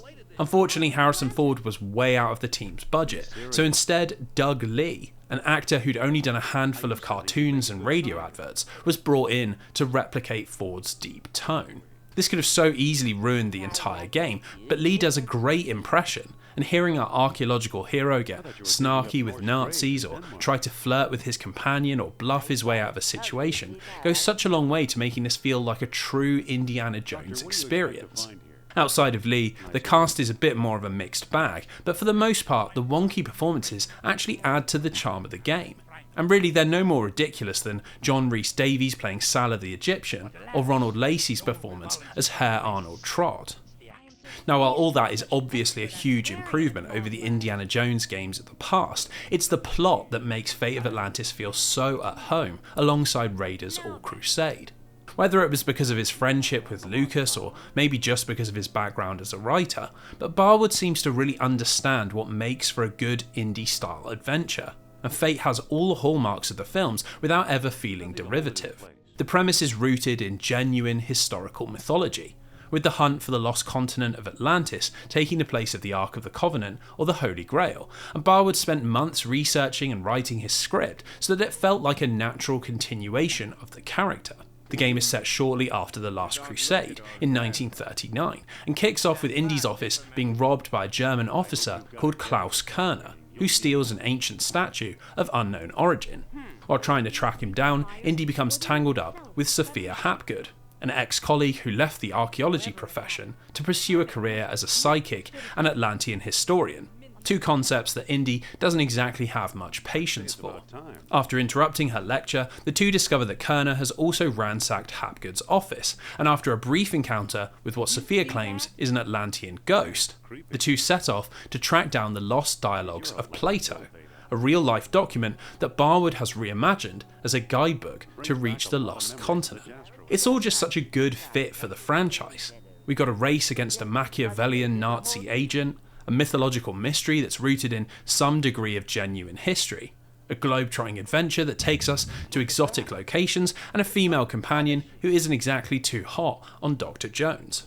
It might be built on the Scum engine, but it's far more Raiders of the Lost Ark than Secret of Monkey Island, and for many fans, this was the dream continuation after Spielberg and Lucas had finished up the trilogy. Now from this point we're thrust into the meat of the game, which has us choosing a location from a map and then diving into a classic slice of LucasArts point-and-click gameplay, although there are some genuine quality of life improvements that make the puzzle solving slightly easier on the brain. For starters, you no longer have to click what is before you scan each screen, as the game will highlight interactable items automatically, and the amount of verbs has been reduced from 12 to 9, which makes it a little more obvious how everything is meant to work together. On top of this, each location is considerably smaller than in the Last Crusade, which might sound disappointing, but it makes the puzzles easier to understand, as you don't ever have to backtrack across 10 screens to find the items you need. All in all, we end up visiting something like 15 unique areas, so in total, the game is actually substantially longer, but it's just laid out in a more thoughtful way that helps keep you immersed in the story. Probably the biggest addition to the gameplay is your companion, Sophia Hapgood, who plays a big role in the puzzle solving and adds a massive amount of character to the game's events through conversations between her and Indiana. For example, in the Azores, you need to convince an old antique dealer to trade an Atlantean artifact for the location of the lost dialogues. The only way to draw him out of his shell is to appeal to his base instincts with Sophia, and these moments are scattered all throughout the game, always playing on the two characters' disdain for each other in hilarious ways. In Algiers, you can ask Sophia to participate in a knife-throwing show, and when she refuses, you can just push her in regardless. And then later, when you're deep underground, you have to go through a whole puzzle sequence in order to convince her to leave a jail cell because she doesn't trust that Indy won't drop the gate on her head. Their dynamic is very well realised, with Sophia never coming across as a generic love interest or damsel in distress, and having her own motivations for wanting to find Atlantis. Now, if Fate of Atlantis was just this, a supremely well-written next iteration on the formula laid out in The Last Crusade, well, it would still be a pretty good game, but what elevates it above its adventure game peers is its unique structure, which is something that Faustine came up midway through development and added on 6 months worth of work. You see, after a short section of globetrotting, where Indy and Sophia travel between 3 Atlantean experts, finding clues to hunt down the lost dialogues, which as it turns out were back at Barnard College all along, we're presented with a choice that defines how the rest of the game will function. Sophia asks Indy how he wants to approach their quest, and you can reply with one of three options. They can work together, he can work alone, or he'll dive into the action, and each of these is a unique path through the story. Team, wits, and action, and each plays out in a completely different way. It's not only a great idea, but very well executed, and you'll want to play through the game 3 times in order to see all the funny moments and creative situations that the team managed to cook up. For example, the action path is heavily influenced by Temple of Doom, with Indiana Jones acting as the vengeful hammer of archaeology, using his fists and whip to brute force his way through most obstacles. This route sees the numpad combat from the Last Crusade return, and while it's still as janky as ever, there have been a few changes that mean even this system is a little kinder. For starters, you heal automatically between each fight, and most enemies have considerably less health, which means far less reloading and far more Nazi punching. Without any of the item or dialogue puzzles, it's by far the least interesting path to take, but even then, it has unique moments that have their own charm. It's campy and silly rather than intense and serious, but even with the strange combat system, it's well worth a look if you've already beaten the game. Now, the bulk of the fun is found in the wits and team paths, and it's pretty clear that Barwood and Faustine were at their best when they were coming up with clever item and dialogue puzzles. My personal favourite is in Monte Carlo, where Indy and Sophia are tracking an artifact dealer called Alain Trottier. In the team path, it leads to this sequence where Indy has to convince Monsieur Trottier to come into the hotel for a seance with Sophia, where they'll trick him into handing over one of the keystones that they need to access the Lost Island. Now, first of all, you need to speak to strangers until you can identify which one is Trottier, and then you get a little dialogue puzzle where Indy has to prove that he's not working for one of his rivals, answering questions about the content of Plato's Lost Dialogues. Once he's convinced, he comes upstairs and you're given a choice of how to approach things. You can go traditional LucasArts, picking up items from different locations in order to impersonate a ghost and scare Trottier away from Atlantis, or you can take control of Sophia and use dialogue to convince him that he's too old to make the journey.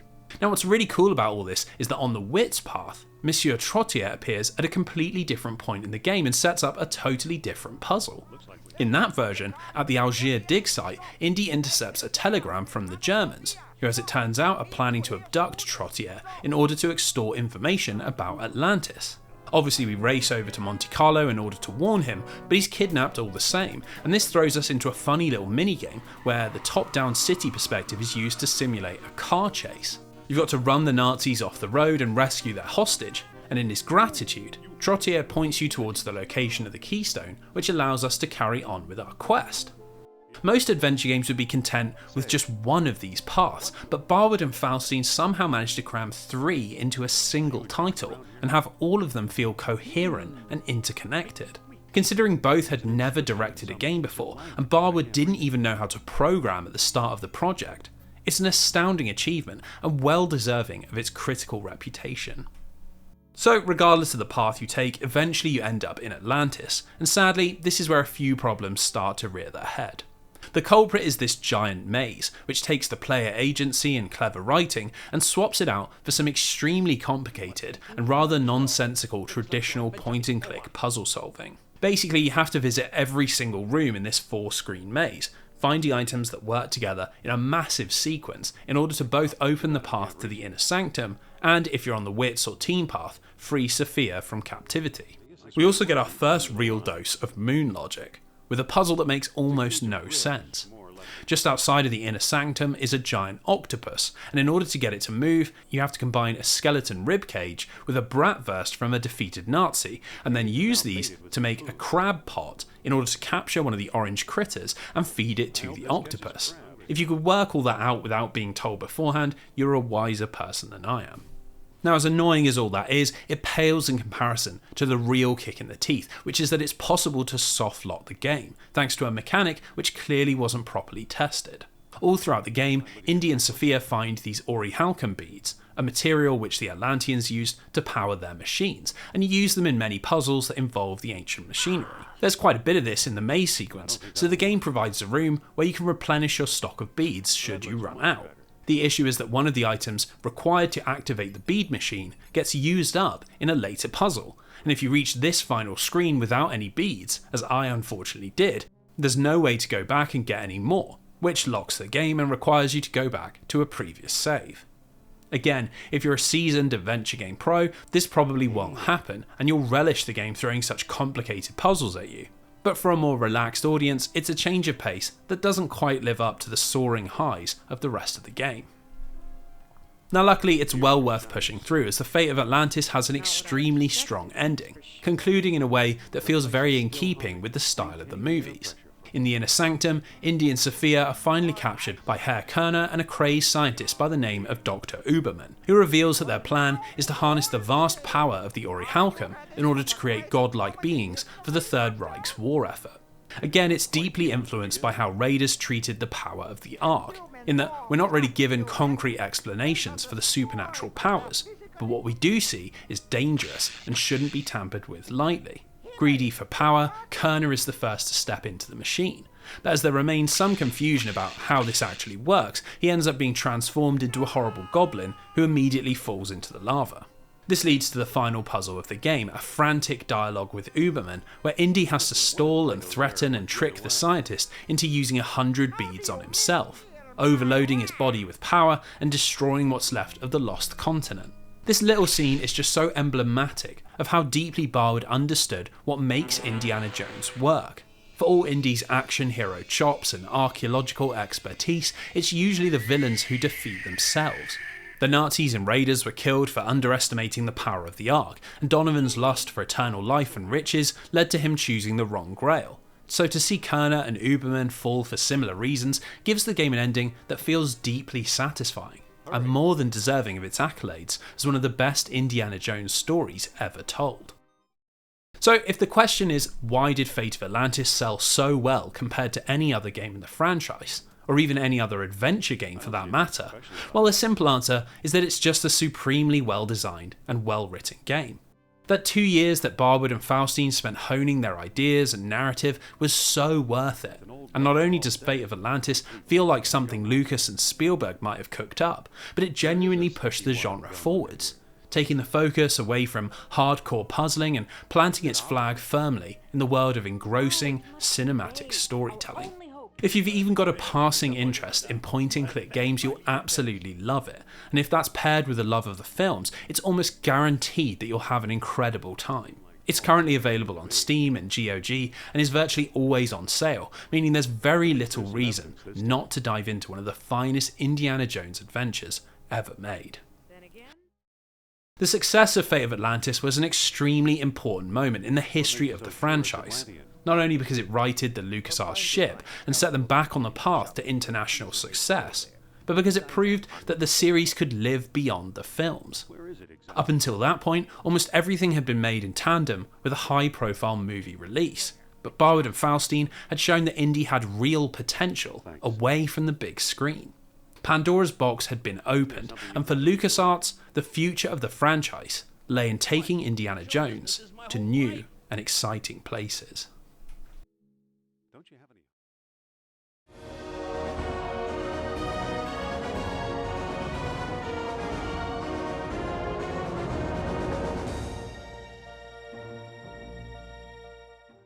Now, before we move on from Fate of Atlantis, we've got another little curiosity to address. And this was born out of LucasArts still not being entirely convinced in the crossover appeal of their adventure games. Indiana Jones and the Fate of Atlantis, the action game, was released on the same day as its adventure game cousin in 1992 on a whole host of computer systems. The Atari ST, the Amiga, the ZX Spectrum, and of course the Commodore 64, which at this point was over a decade old. Now, it was developed by Attention to Detail, who just like Tiertex before them were a small British studio that only had a single game to their name, 1990's Night Shift, a puzzle platformer which had been published by LucasArts and featured cameos from Star Wars characters. It was clearly thanks to this existing relationship that Attention to Detail won the license, as it certainly wasn't their developmental reputation, which has once again resulted in a very wonky interpretation of a classic Indiana Jones game. Fate of Atlantis the action game opens with a slideshow of pictures that I think is supposed to show Kerner stealing the statues, but as there isn't any text, there's no way to know without any prior knowledge. Luckily, although it's hardly a good thing, the story is completely irrelevant, as the game just takes you from level to level without any further cutscenes and not a single line of dialogue in the entire game. The focus is instead on the gameplay, which takes the item hunting and puzzle solving and transforms it into an isometric action game, where you hunt around large levels looking for whatever will allow you to progress and fighting off hordes of goons as they try to stand in your way. Honestly, it's just a very strange game, and makes almost no sense even when you know what's supposed to be happening. First level is set in Monte Carlo, but instead of tracking down Monsieur Trottier and saving him in a car chase or conducting a seance, you just have to play at gambling tables until you have enough money to buy a hotel room, and all the while Indy and Sophia are being attacked by the hotel's staff, who you have to beat up with your fists and whip.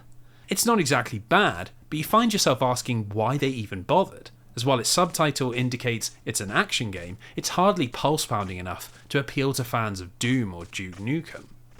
Easily the worst part is how this horrific buzzing sound is triggered whenever your character pushes up against something you can't interact with. Thanks to the isometric perspective, you're constantly bumping into corners or door frames, and this horrible noise is constantly playing. Again, I have no idea why anyone would want to include this, although given there's virtually no music and maybe 4 sound effects in total, it's possible this was done just so the game wasn't completely silent. Anyway, as you progress through the game, the stages do have their own little quirks, like a sort of attempt at stealth in the naval base and a maze structure in the submarine, but really there's nothing here that hadn't been done better years before. Much like in the adventure game, everything concludes on Atlantis, but rather confusingly considering the entire point of the myth is that it's sunk below the waves. Here it's just a random island and even has living natives.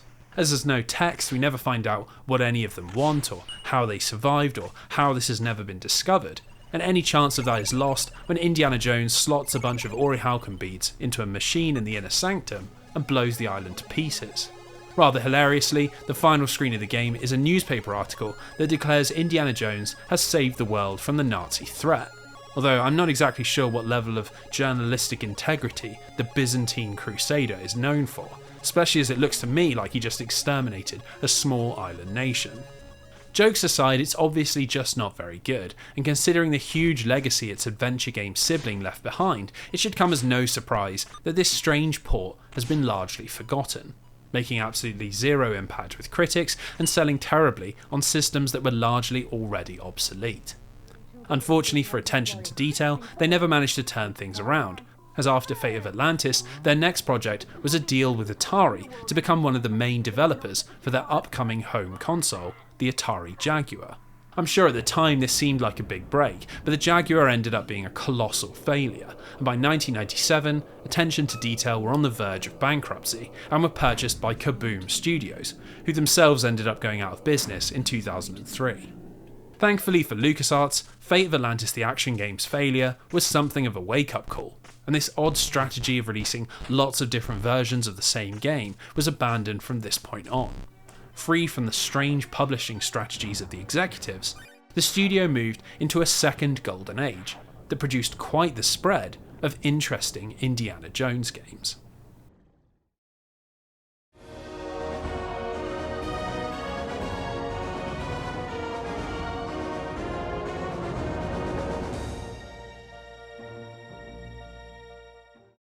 But before we get to them, we have to talk about the Young Indiana Jones Chronicles. In early 1991, George Lucas announced that he'd be putting together a big-budget television series that would explore the early life of Indiana Jones and examine the events that made him into the character we see on film. Now, the Young Indiana Jones Chronicles is a dense subject, and we could probably spend the entirety of this video talking about all the odd decisions and unique ideas that went into the production of that show, and so I'll try to keep things brief. Lucas wanted the show to have an educational edge, and so the vast majority of the episodes involve Indy getting mixed up in some sort of major historical event. We get an episode set in St. Petersburg where he meets Leon Trotsky, an episode where he serves as a translator of the Treaty of Versailles, and even a small mini-arc where he's serving with the Belgian army at Somme and Verdun during World War I. That might sound exciting, but generally speaking it's very slow paced and much more focused on dialogue and interpersonal drama, with the swashbuckling action of the films rarely bubbling to the surface. Now despite that, the show's budget was absolutely massive, at almost $1.5 million per episode, and this was thanks to Lucas wanting to implement the grandiose production style of his movies. This combination of extremely high costs and very niche subject matter meant that despite huge initial interest from networks and audiences, the show had an astronomical drop-off in viewership, and despite having 2 seasons commissioned out the door, The Young Indiana Jones Chronicles was cancelled before it even aired all of its episodes. Now this had been helped in no small part by the baffling decision to air the programme before Monday Night Football, whose audience was very much not interested in historical drama. And as the show began with a 6-episode arc that revolved around Indy as a 10-year-old boy, well, the show was pretty much dead on arrival. With the benefit of hindsight, I actually think there's a lot to like about the Young Indiana Jones Chronicles, and as something of a history buff myself, seeing Indy rub shoulders with Theodore Roosevelt, T.E. Lawrence and Franz Kafka has a certain kind of strange appeal. On top of that, I genuinely think Sean Patrick Flannery does a great job of playing the young Indiana. He's a man of action when it's needed, but solves most of his problems with his intellect. And the show really does try to paint a convincing picture of a man who'll grow up to be both a professor of archaeology and an international tomb-raiding superhero. It's all on YouTube if you'd like to check it out for yourself, and you really can't go wrong with any of the World War I episodes or The Treasure of the Peacock's Eye, which plays like a mini version of Raiders of the Lost Ark, but focused around Alexander the Great. Regardless of how the show ended up, we're going to focus on the period before its first episode aired, as excitement around what this series could achieve meant that, of course, a video game tie-in had to be produced. The only problem was that in a funny reversal of fortunes from when they were too small to be trusted with the license, LucasArts were now far too big to take on such a throwaway project, and so the job was outsourced to both Jalico, who'd handle the publishing, and Grey Matter, who would oversee development. Now for once this was a good choice, as Grey Matter not only had experience with creating television licensed games, but they had actually already made a good game. In 1991, they had released Captain Planet and the Planeteers for the NES, which adapted the environmentalist cartoon with surprising skill. It not only played well, but looked fantastic, with well animated cutscenes that told a proper story and really colourful, detailed sprites and backgrounds. All in all, it's just a solid NES game, and while it hadn't set the world on fire with sales, it had done enough to land them the job of turning George Lucas's slow-paced historical drama into something that would work on a home console. Now given the strange and often misguided adaptations we've seen so far, this might come as something of a surprise, but Grey Matter's Young Indiana Jones Chronicles is actually pretty good. Firstly, instead of adapting any single episode or trying to replicate all of the historical discussion, Grey Matter have just come up with their own young indie story, and it's exactly the sort of narrative that you'd expect to wrap around an action platformer. Everything is framed as a story being told by an old Indiana Jones, which was a narrative device that the show used until for some reason George Lucas re-edited everything and cut out all of these parts. Essentially, Indy finds himself in Mexico during the Civil War and gets mixed up with Pancho Villa, trying to rescue townfolk who won't aid the revolutionary. From here, the rest of the game plays out as a globe-trotting adventure that sees us hunting down stolen artifacts and then enlisting in World War I, where Indy takes on a series of missions to thwart the German war effort. In terms of character or gaining a better understanding of why Indiana is the way he is, well, there's absolutely nothing of value here. But it's a perfectly competent adventure story that's told with nice cutscenes and paints a picture of what's happening during the levels. Really, the main draw is the gameplay, which is pretty much as traditional as you can possibly get. Levels are all themed around whatever location Indy finds himself in, and they're made up of platforms to leap between and enemies to fight. Now in each zone, there is usually some sort of unique mechanic, like how in the cave level, lights slowly dim and you have to find torches in order to see where you're going, or how you can ride a motorbike and later pilot a plane during the Battle of Verdun. That same variety is found in the weapons, as while Indy starts with his trusty whip, all throughout each level you can find a host of different weapons, which all have various strengths and weaknesses. You use everything from pistols to grenades to sticks of dynamite, and each does feel meaningfully different, which might be best suited to the level. And you're going to have plenty of time to do that, as Young Indiana Jones Chronicles is seriously hard, and you're going to be replaying its levels over and over until you know them inside and out.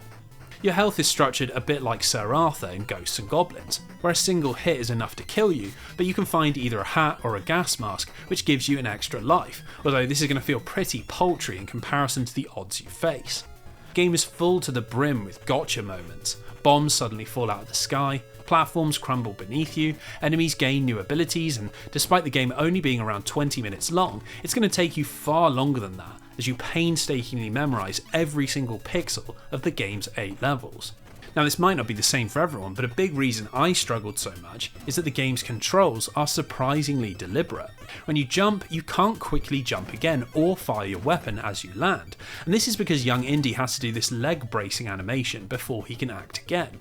This tiny mechanic means you have to know exactly what you're doing at every moment in the game, and with all those gotcha moments and enemies that pop out of nowhere, it feels virtually impossible to beat its levels through just reactions and reflexes. It's certainly an odd choice considering this was a video game tie-in for a television show that was looking to educate people about important historical events, but there's nothing inherently wrong as long as you know what you're getting yourself into. Now sadly, even though Grey Matter had managed to craft a great looking and somewhat interesting game, albeit one that is brutally hard, it wasn't enough to break Indiana Jones' home console curse, as by the time Young Indiana Jones Chronicles was ready to release, the TV show had already been cancelled, and any potential interest in this spin-off was long gone. That might not have been an issue had it released in the midst of the NES boom, but it came out in January 1993, almost 2 years after the SNES had launched. Even if it looked great by 8-bit standards, it was up against Super Mario World and Super Castlevania 4, and frankly, it didn't stand a chance. As for Grey Matter, well, they would continue to work on licensed properties over the next decade, taking on projects like Ren and Stimpy, The Terminator and James Bond, before finally diving into the world of original IPs. In 1996, they released the cult classic PlayStation oddity Perfect Weapon, which tried to capitalise on 2 major mid-90s trends by combining the gameplay of Tekken with the level design of Resident Evil. It's a funny little game in hindsight, but it failed to gain any traction. When they followed this up with the notoriously bad The Crow City of Angels in 1997, it was one failure too many, and Grey Matter went out of business. Ironically, Young Indiana Jones Chronicles would end up being one of their better games, but as it was attached to a spin-off nobody was interested in, and released on a console that was already outdated, their skill in the world of NES platformers has sadly been forgotten by time.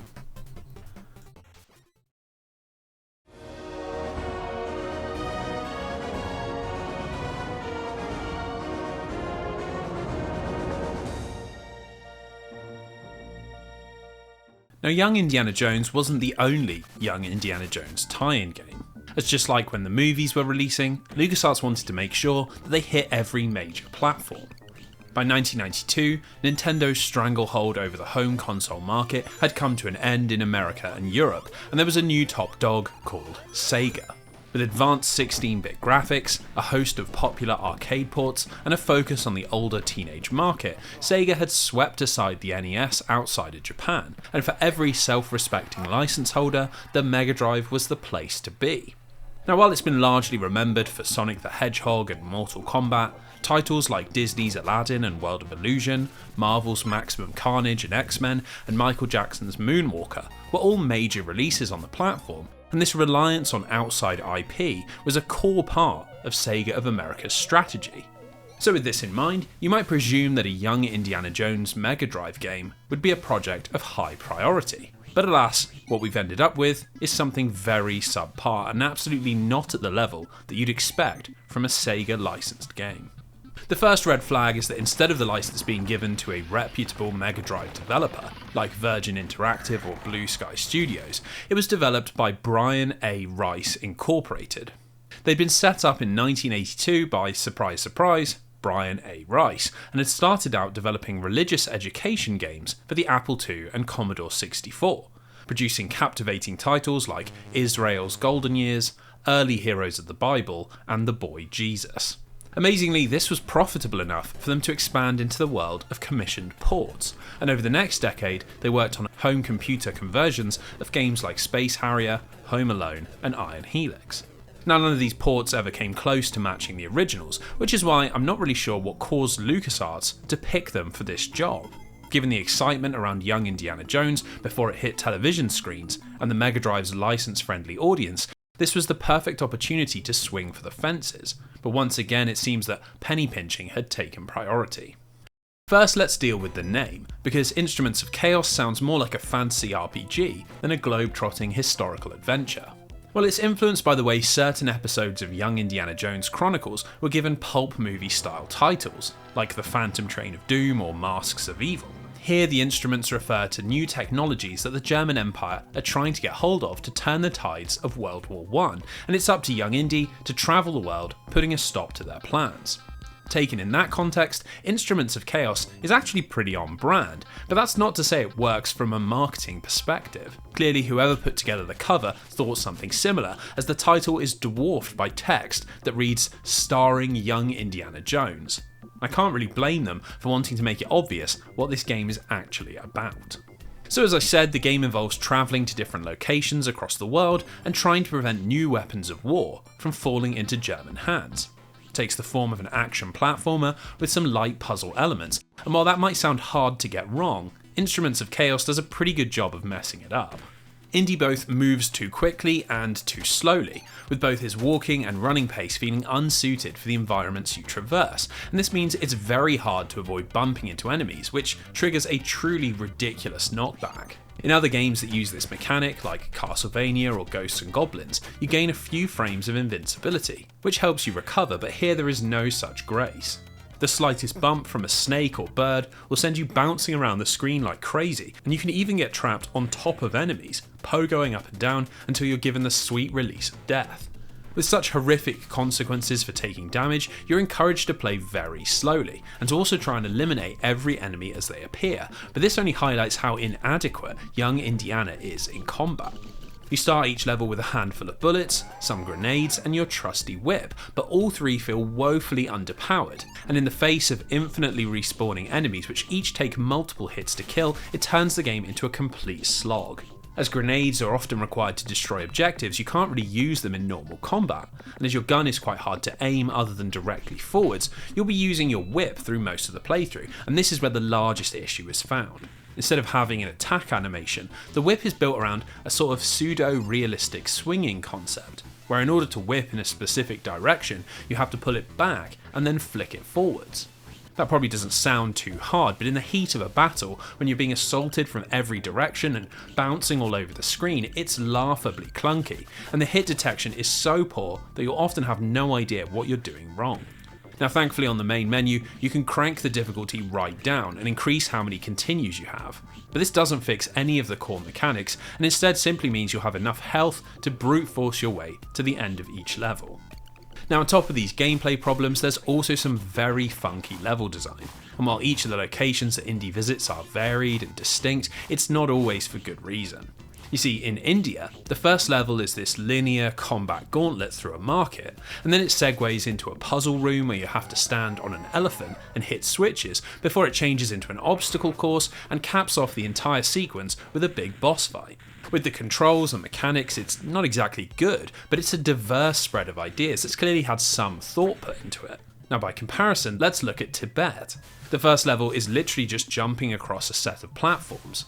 That's then followed with this odd level where you have to leap up to the top of a mountain, and then afterwards comes a tower where you just climb a bunch of floors with your whip.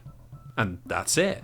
That's the entire zone. Where India maybe takes half an hour, Tibet is over in less than 5 minutes, and it really just feels like Brian A. Rice Incorporated weren't completely au fait with the sort of flow an action platformer is supposed to have. My own playthrough came to an end in Egypt, where after an astoundingly annoying level where a sandstorm blows you backwards, you end up inside of a pyramid maze level. It's absolutely enormous compared to every other stage, with what feels like 30 identical floors that you have to pick your way through, climbing disappearing platforms, dodging obstacles, and generally just running around like a lost sheep until the timer expires. After 2 hours and 8 failed attempts, I simply gave up and decided to watch the conclusion on YouTube, which was equally as perplexing as the rest of the game. The very last level takes place aboard a Zeppelin in the heart of the German Empire, but somehow, despite the entire game revolving around us destroying their advanced technology, the ship is still equipped with all of the weapons from each zone. Anyway, with the Zeppelin destroyed, young Indy is sent a telegram congratulating him on winning the First World War, and that's it. The game cuts over to the credits, and we get to see the names of the poor souls who produced this mess. Now, along with being the last young Indiana Jones game, Instruments of Chaos was also the final outing for Brian A. Rice Incorporated, who closed their doors not long after its release, having failed to make much of an impact on the industry. Unfortunately, the same can probably be said of the young Indiana Jones franchise in general, as it's really left behind very little pop culture capital, and honestly feels like quite a missed opportunity. While the TV show had its problems drawing people into its slow-paced, historically minded drama, the video game tie-ins were a real chance to take the character into new places. And through a combination of weird console choices or terrible studio choices, LucasArts somehow managed to drop the ball. In a world where everyone from Mickey Mouse to Spider-Man and RoboCop had great video games, it was absurd that Indiana Jones, one of the biggest movie franchises of the 1980s, still didn't have a big home console hit.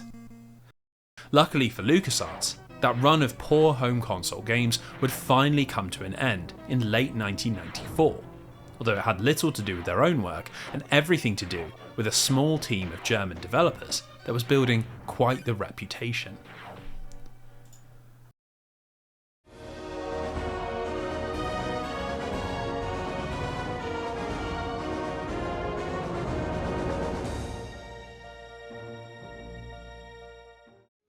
So let's step away from Indiana Jones for a second and turn our attention to Cologne in Germany, where a ragtag group of computer science students had formed a small video game company called Factor 5, with aspirations of taking on the world.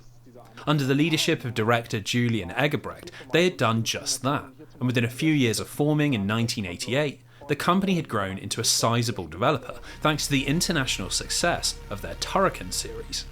Originally it had been developed for the Amiga, but its unique take on fast-paced sci-fi action platforming proved to be popular enough for a spate of sequels.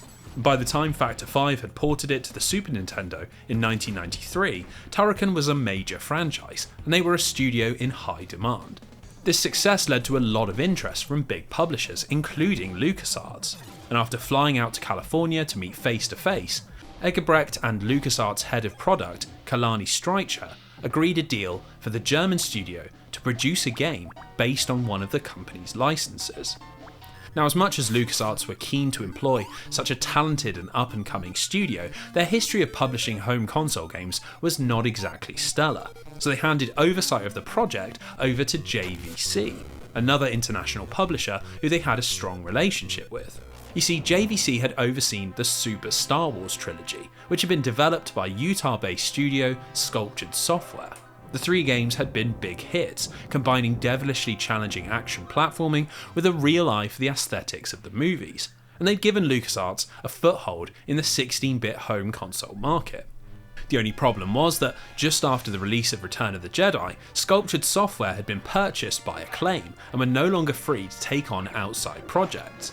This meant that JVC and LucasArts needed another development studio with a strong record in action platforming, which was the motivation for that meeting between Streicher and Eggebrecht. The idea was simple. Factor 5 would take the proven formula of Super Star Wars and replicate it with Indiana Jones. Now, this might conjure images of a pale imitation, but the game that emerged from this partnership, Indiana Jones' Greatest Adventures, would mark a turning point not only for the subject of this retrospective, but for LucasArts in general, catapulting the company into the mainstream and delivering that long sought after action platforming classic. So before I start gushing about what a fantastic job Factor 5 did, let's get the bad stuff out of the way first. The game is set up as a retelling of the Indiana Jones trilogy, taking us from the Peruvian jungles at the start of Raiders of the Lost Ark, through the palaces and mines of Temple of Doom, and finally ending up in the domain of the Grail Knight in the Last Crusade. It's as straight of an adaptation as is possible to do, and therein lies its one weakness. By 1994, we'd already seen the series' potential for original storytelling, and given Fate of Atlantis received a special edition that very same year, the lack of narrative ambition from all involved stands out like a sore thumb. It ends up in that strange place that many licensed games find themselves, as without prior knowledge of the stories, there's almost no way to properly understand what's happening. Characters like Marcus, Marion, Short Round and Elsa are never given proper introductions, and while it's clear that Indy is hunting for the Holy Grail or the Sankara Stones, the focus is very much not on storytelling. Now fortunately for Factor 5, this is only a very minor criticism, as Indiana Jones's Greatest Adventures excels in almost every other area, and can easily hang with the very best action platformers of the 16-bit era. For starters, it looks absolutely incredible. Almost every sprite is highly detailed, animations are very fluid, and levels are bursting with vibrant colours that flow over one another on complex multi-layered backgrounds. While Super Turrican had been widely praised for its visuals, the involvement of JVC, who were much more experienced when it came to managing SNES projects, clearly had a big impact, and it's led to a game that looks as good as anything from Capcom, Konami, or even Nintendo themselves. Take the Cairo level in Raiders of the Lost Ark. The level has a huge amount of vertical space, and as you climb upwards, the camera shifts to reveal a cloud-marked blue sky and a sprawling cityscape that scrolls by as you leap between rooftops. Now what's cool is that if you head down to street level, the foreground fills with the outline of a crowd of people, and it gives the impression of Indy fighting his way through a bustling marketplace.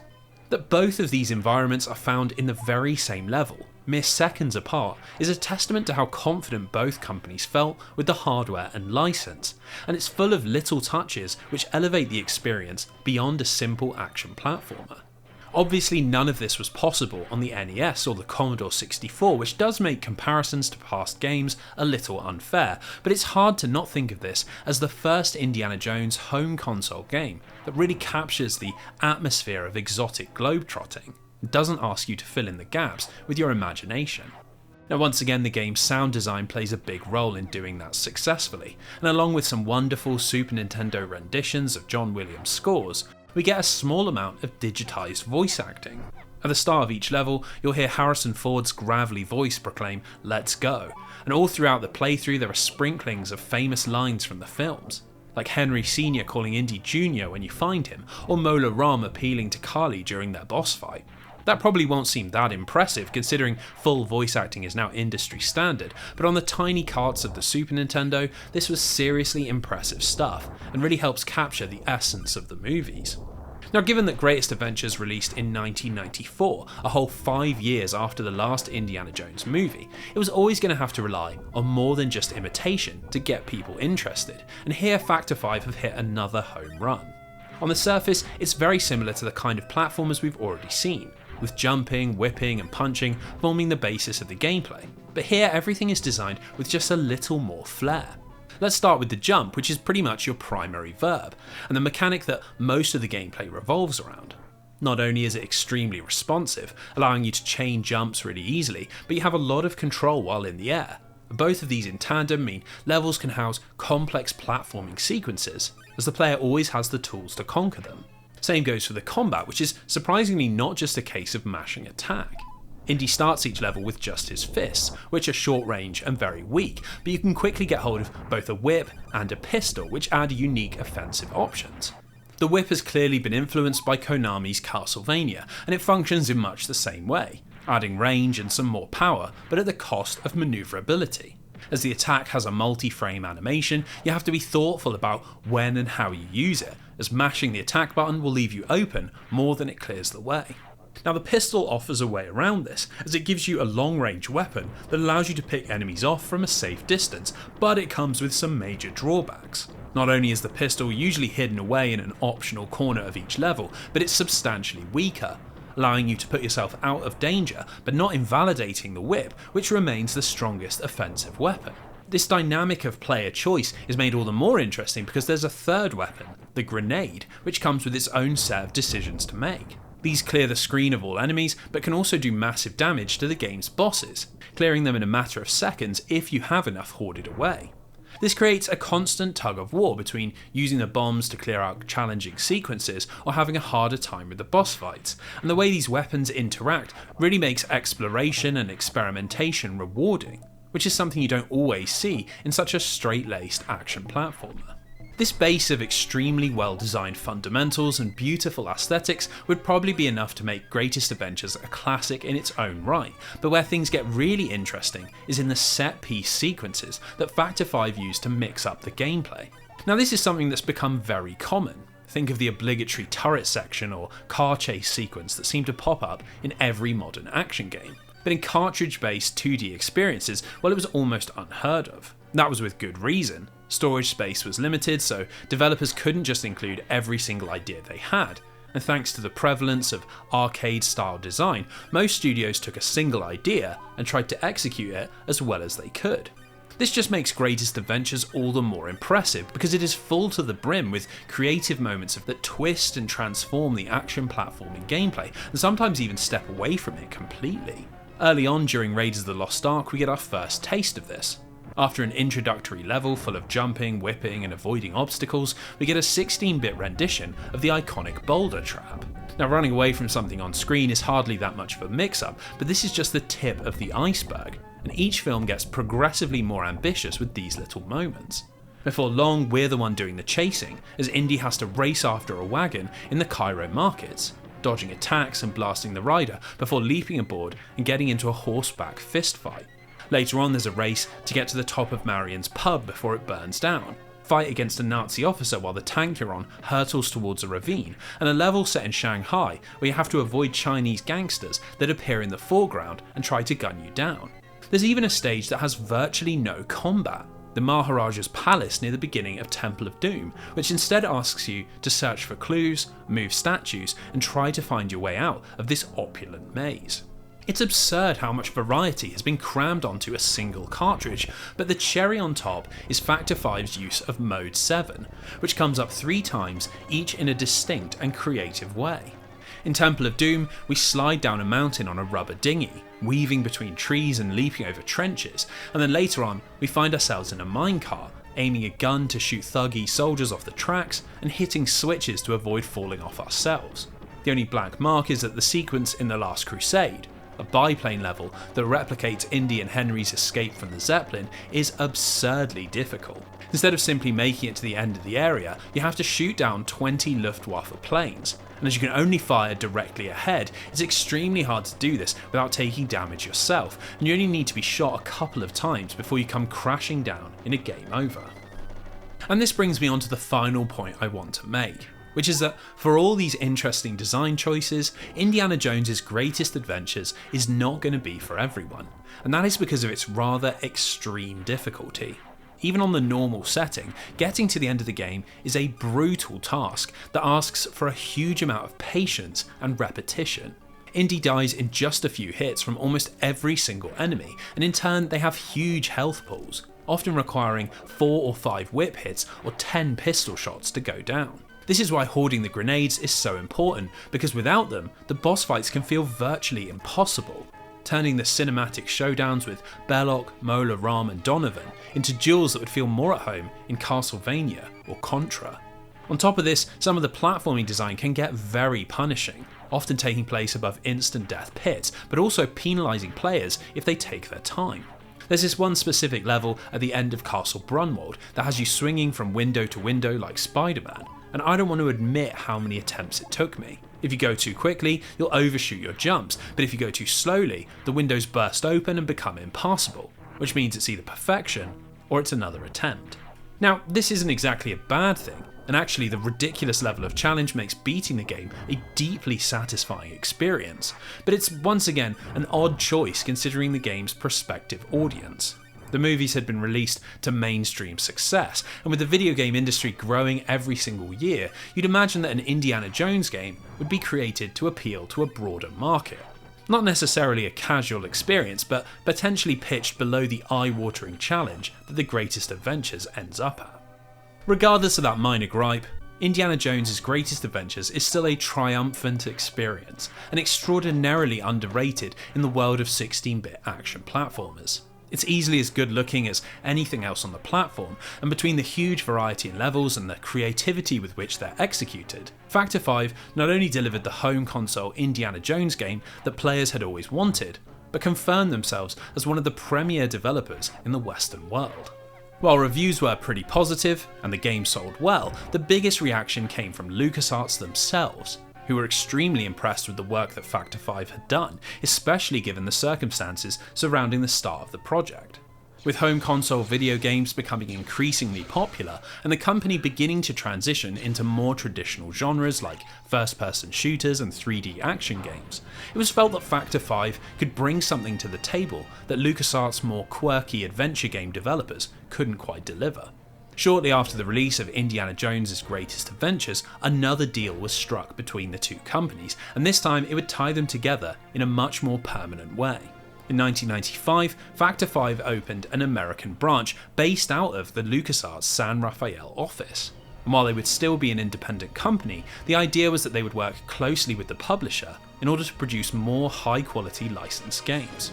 This would lead to the release of Star Wars Rogue Squadron, a third-person arcade flight game that put players into the cockpit of an X-Wing fighter and was another smash hit. Reviews were extremely positive with a raft of award nominations, and in 1998, the game was only outsold by Nintendo's legendary Ocarina of Time. Factor 5 were clearly the real deal, and while their future was largely defined by the success of Rogue Squadron, the role that Indiana Jones' Greatest Adventures played in their meteoric rise really can't be underestimated.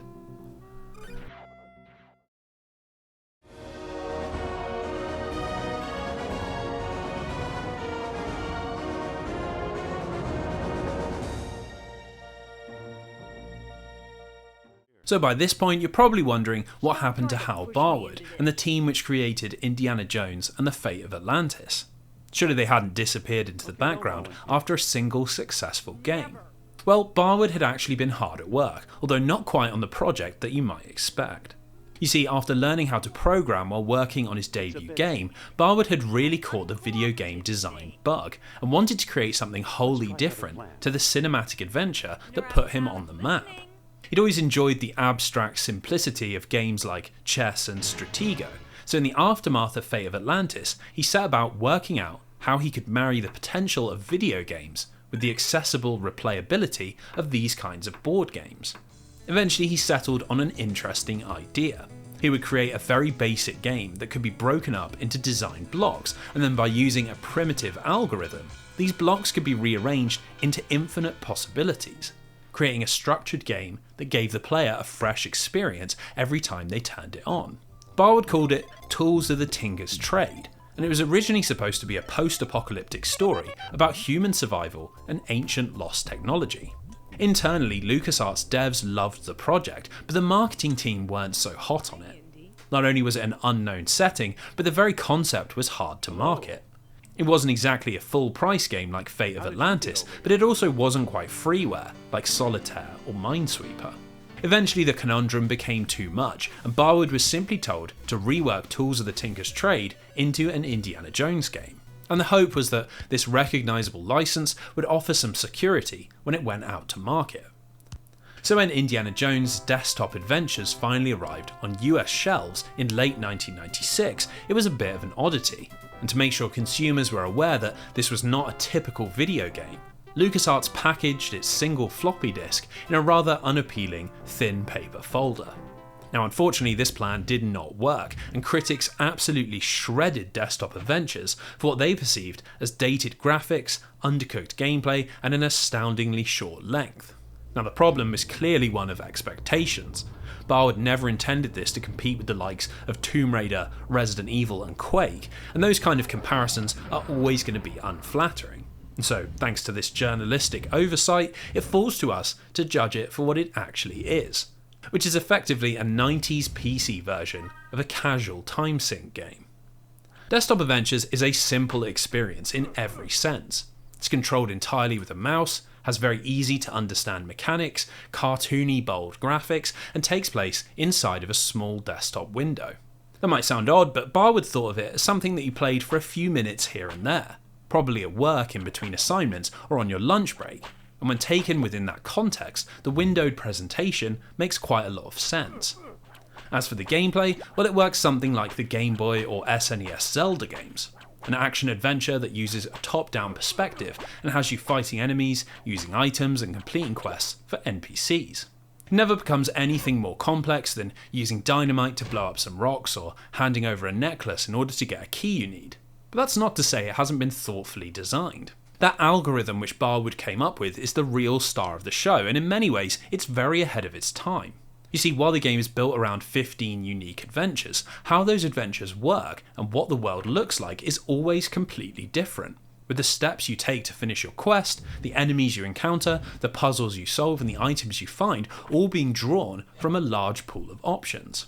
Now the packaging boasts billions of possibilities, and while that isn't exactly true, it's very impressive for 1996, which was a world without masses of procedural generation and almost nothing attempting to use it in this sort of way. To return to those initial reviews, of course this game doesn't hold up to the big PC releases of the day. But if you imagine yourself in your cubicle, counting down 30 minutes to the end of the day, sneakily playing a little windowed game behind your boss's back, well, it's actually pretty great at what it's trying to be. The problem was that both critics and consumers didn't really understand this, and as Indiana Jones's desktop adventures predates the casual gaming market boom by almost 20 years, it's unsurprising that it sold absolutely awfully. Now, impressively, Barwood really believed in the concept and managed to convince the LucasArts directors to give him another shot, this time with the Star Wars license. This resulted in 1997's Star Wars Yoda Stories, which improved the engine and algorithm and added in some more gameplay concepts. Just like Desktop Adventures, reviews were absolutely scathing, but this time people were tempted in by the popularity of the license, and Yoda Stories ended up selling quite a respectable amount. Clearly, Barwood had become a forward-thinking and creative developer on top of his talents as a scriptwriter, and with the success of Yoda Stories, it was time for him to step back into the world of traditional video games.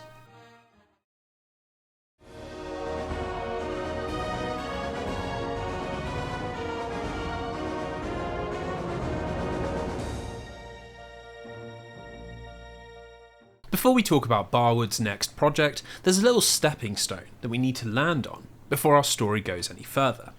Clearly, given the success of Indiana Jones and the Fate of Atlantis, LucasArts wasn't going to let one of their key designers waste his time making infinitely replayable casual games. And so it will be no surprise to learn that Barwood had also been working on a PC adventure game follow-up. This was going to be called Indiana Jones and the Iron Phoenix, and it would be set after World War II, and involve a plot by a group of neo-Nazis who are trying to revive Hitler with the use of the fabled Philosopher's Stone. Development was coming along nicely until the team received some terrible news. Publishing laws in Germany meant that any video game that dealt with a neo-Nazi revival would almost certainly be prevented from releasing, and as Germany was the single biggest market for PC adventure games, Iron Phoenix was dead in the water. With the game far too progressed to start over, LucasArts simply cancelled the project, and while the story was eventually given to Dark Horse, who turned it into a successful comic series, Barwood and his team were left in the cold. Now, while this was extremely disappointing, it prompted some soul searching. Did they really want to be working on games that relied entirely on a single market? And was the PC adventure game genre potentially even going out of fashion? In recent years, the core LucasArts team had created some of the finest point-and-clicks ever made. 1995 saw the release of Full Throttle and The Dig. The Curse of Monkey Island came out a year later, and then a year after that, we got Grim Fandango, which may well be the finest game in this style ever made.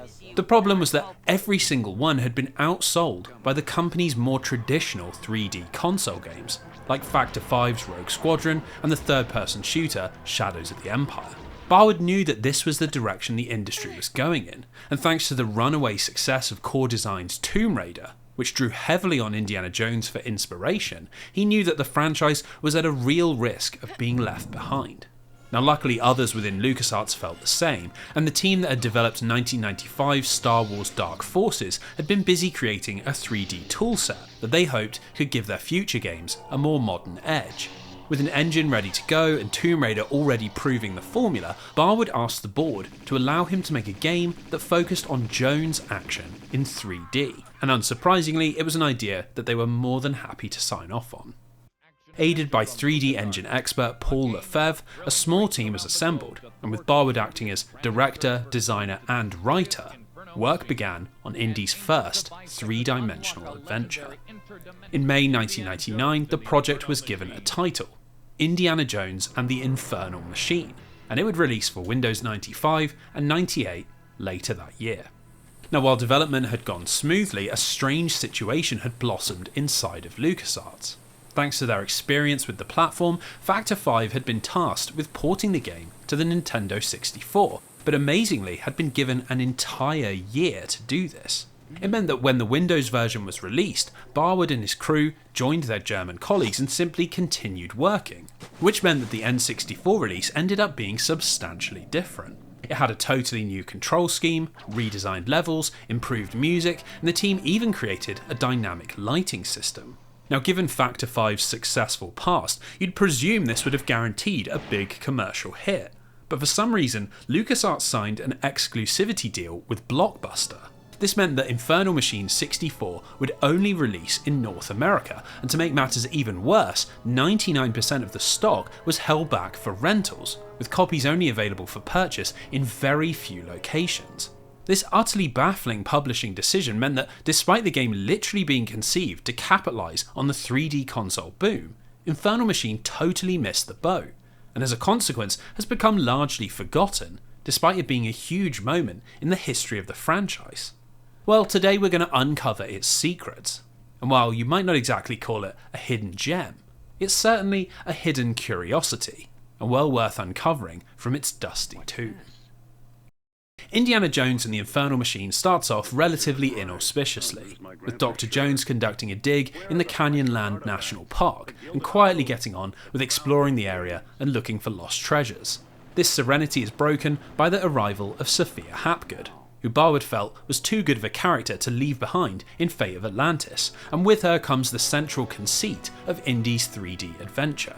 Hapgood has left behind her past as a psychic Atlantean researcher and is now working for the CIA as they wage a shadow war with the Soviet Union, battling over ancient artifacts and lost technology. Obviously, Indy isn't all that interested in the political tug of war, but this changes when Sophia lets him in on her latest mission.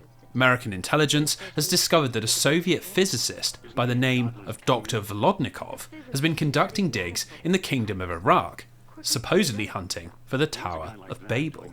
Fearful of what he might discover, the CIA sent Sophia to hire Indy, and intrigued by the promise of exploring ancient Babylonian ruins, our hero accepts the job. In Iraq, Indy sneaks into the Soviet dig site, and inside he overhears Volodnikov discussing their plans. The Soviet scientist has developed a theory that the Tower of Babel had been built by King Nebuchadnezzar in order to summon a being from another dimension that the Babylonians worshipped as the god Marduk. This tower was the titular Infernal Machine, but after seeing the horrors that it brought forth, the people rose up and tore it down. All that remains are the Iraqi ruins that the Soviets now occupy, and a faint rumour of 4 machine parts hidden by Marduk's disciples that each form a key to reactivating the dreaded machine. Now, the rest of the game is built around this hunt for the 4 machine parts, with Indy's journey taking him to 16 exotic locations like the snowy mountains of Kazakhstan, the lush jungles of Guatemala, an active Filipino volcano, and everywhere in between, all while fighting against Volodnikov and his battalion of communist foot soldiers. As far as the setup goes, I think it's pretty damn strong.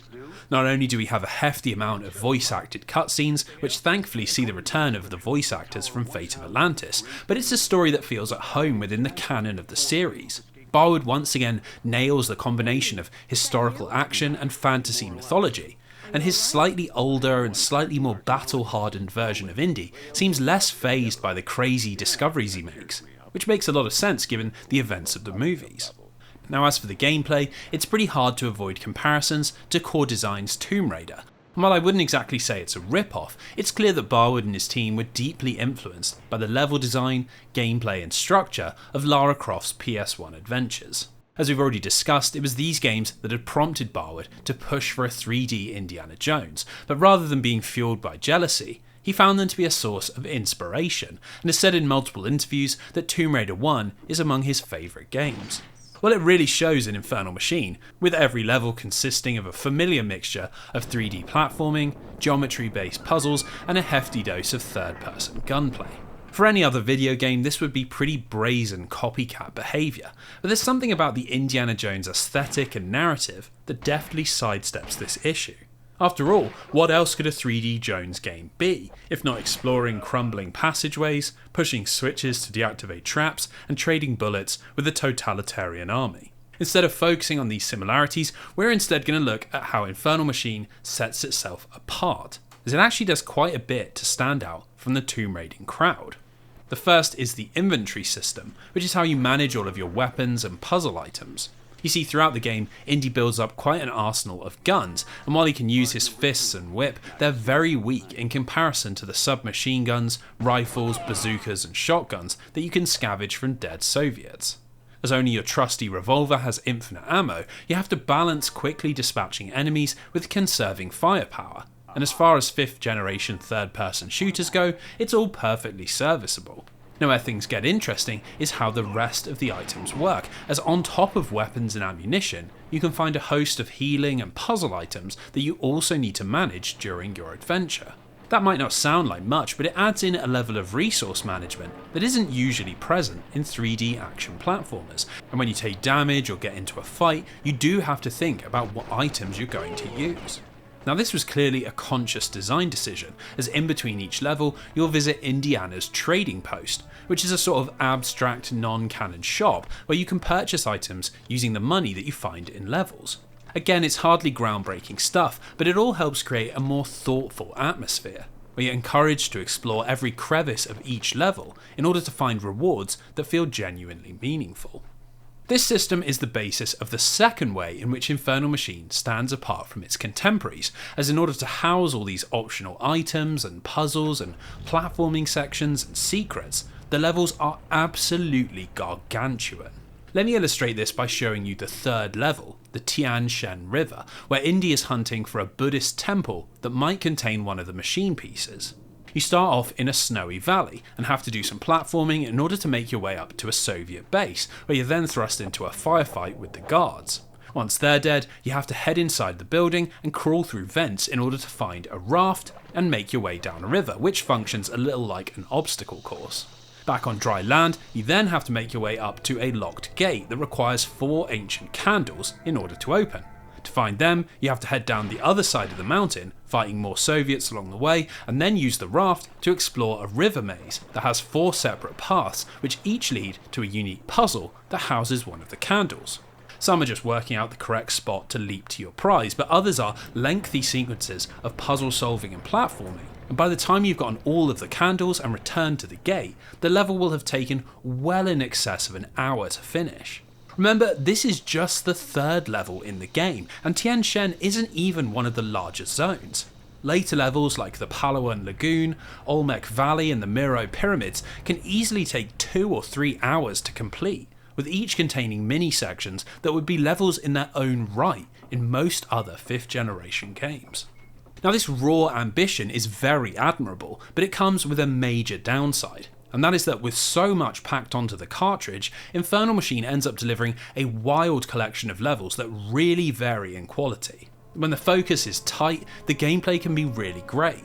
There's a fantastic level in the second half set on a Soviet frigate, and it starts out with Jones in the brig, having to break out and sneak around without any of his equipment. Once you do recover it, the pace then shifts and it becomes an all-out firefight as you race around the ship looking for items to unlock the different decks and fix up a lifeboat so you can escape. Similarly, there's a short level called Jeep Track, which funnily enough is based entirely around driving a Jeep, and it is hilariously bonkers. You're blasting over ramps, running down Soviets, and even donutting down into a pit like some sort of crazed 1950s rally driver, and everything ends with a Jeep-on-Jeep duel as you hunt for the level exit. The problem is in the more traditional platforming and puzzle-solving levels, where thanks to their complexity, they can often become quite a slog to play through. The Shambhala Monastery is the worst example, and is guilty of some absurdly obtuse design. The goal is to summon the guardian of the monastery, and in order to do that, you have to ring a large bell by activating a golden statuette that shuffles along a track and strikes the instrument. Sounds simple enough. Well, it's very much not. First, you have to climb down into the bowels of the monastery and complete a sequence of instant death jumps in order to reactivate the tower's machinery. Then it's back up the instant death platforms where you have to solve a puzzle that has you pulling levers in one tower running over to the other and then pulling a different lever at the exact moment that the clock hands on the floor hit the hour mark, which finally activates the statue. Now, none of this is signposted well, and for me it resulted in a huge amount of aimless wandering and pressing switches, until I ended up ringing the bell by sheer luck. That desire to create levels with real depth and scale to them is nothing to sneer at, and when it works, it creates some very memorable gameplay. But the problem is that in the moments when it's not working, Infernal Machine can be pretty unpleasant. Now that might sound like a big downside, but unfortunately it isn't the worst thing about Infernal Machine. It is a very janky game, and suffers not only from some wonky controls, but a really loose grip on the hardware. Considering how fundamental platforming is to the Infernal Machine formula, jumping and climbing feel very underbaked, and it's clear from the first level that neither Barwood nor Factor 5 really knew what they were doing. Much like in Tomb Raider, you have to combine sequences of large forward leaps and vertical ledge grabbing. But unlike Lara Croft, Indy has to be dead straight to grab hold of anything, and this results in a ludicrous amount of deaths from being just slightly off target. Similarly, that massive forward jump can be really unwieldy, and while it's perfectly workable when you have lots of time and space, if you're under pressure or in tight quarters, it feels like the game wasn't even tested. Now, unfortunately, there's little saving grace for the game's glitches, which are particularly surprising considering Factor 5 was a very experienced studio with a history of technological wizardry. Items and enemies constantly clip out of bounds, assets pop in, and loading issues are rife. My game completely froze multiple times, which is a killer considering how much progress this can cause you to lose in the game's massive levels. The only theory for this instability that seems to hold any weight is that Infernal Machine made extensive use of the Nintendo 64 memory expansion pack, and potentially some sort of error in the code might be causing memory leaks, and this could be the source of the game's performance woes. Now, if I'm being totally honest, I could absolutely understand all of these issues being far too much for someone to get past, and if we're trying to be objective, there are certainly other games out there that do similar things with much more polish. But the thing is, there's just something charming about Infernal Machine. Something captivating about playing it that goes beyond traditional measures of quality. It's got memorable and funny characters, a surprisingly interesting story, and a level of ambition that's very hard to turn your nose up at. I mean, for God's sake, there's a level that is entirely based around driving a minecart, and while the game can barely handle what's being asked of it, it's impossible to hate a janky game that's been made out of love rather than laziness. Now, that might be an appropriate place to leave our review, but we can't do that without talking about Infernal Machine's final few levels. Once Jones recovers the final Infernal Machine part, he ends up cornered between Volodnik and Hapgood's employer, the CIA agent Simon Turner, and both parties demand that he hands over the keys to the power of Marduk. Clearly disturbed by their lack of respect for this ancient power, Jones is conflicted, but he ends up choosing Turner and Hapgood thanks to his history with the Soviets. Incredibly, Volodnik isn't all that concerned, as he reveals that he's come to believe Marduk would likely destroy whoever awakens him in revenge for the destruction of his tower, and with that revelation, Indy sets off to try and stop Turner and save Hapgood. This leads to a lengthy level inside of the Babylonian Infernal Machine that culminates with Turner managing to open a cross-dimensional portal and pushing Sophia in to act as a test subject. Obviously, Indy isn't going to let that fly, and he hunts down the rogue agent and puts a stop to his nonsense. Now, this is where things get really wacky, as while Indy tries to reverse the portal and save Hapgood, he accidentally activates the machine and ends up falling through the gate into Marduk's realm. What follows is a level called the Aetherium, and it's one of the most kaleidoscopic, fever dream style levels I've ever experienced in any 3D adventure game, let alone in an Indiana Jones title. Instead of platforming between crumbling ledges, we're swimming through tunnels of pure energy, and instead of battling the forces of the Soviet Union, Indy finds himself under attack by a host of inhuman monsters. Where the game previously had its feet firmly planted on the ground, it concludes in the most abstract way imaginable, with Indy using a device called the Tool from the Beyond in order to open portals and travel between dimensions. The only thing that mars this insane sequence is that in the PC version, one of these portals would take you into the world of the Curse of Monkey Island, with Indy assuming the guise of Guybrush Threepwood and wandering around the barber shop. It's a wonderful Easter egg, and it's almost criminal that it was cut from the Nintendo 64 version. So eventually you come face to face with the demon god himself, and in a move that I'm sure nobody would have predicted at the start of this review, you bring him down by blasting the monster with energy leaking out of reality-bending portals, and then lashing him to death with your bullwhip after it's been supercharged with mystical demon energy. It's completely unhinged, and while it has almost nothing in common with the light historical fantasy of Spielberg and Lucas's blockbusters, I would be lying if I said it wasn't utterly captivating. For all of Infernal Machine's many and numerous faults, this rainbow of interdimensional nonsense is one of the best moments in Indy's video game career, and it's absolutely worth experiencing. As for the game's legacy, well, critics were pretty mixed on both versions, with an average score of around a 6 or 7 out of 10 depending on the outlet. Sales on PC were pretty respectable, but that console deal with Blockbuster really hampered its wider reputation, and ultimately Infernal Machine has ended up as something of a hidden curio. It's not quite good enough to warrant nostalgic attention, but it's also not quite bad enough that it would develop any kind of infamy. Thankfully, the PC version is available on GOG.com, and while it's certainly inferior to the upgraded Nintendo 64 version, I'm simply happy that people are still able to play Barwood's take on interdimensional, Cold War era maximalist tomb raiding, even if the adventure doesn't always run smooth.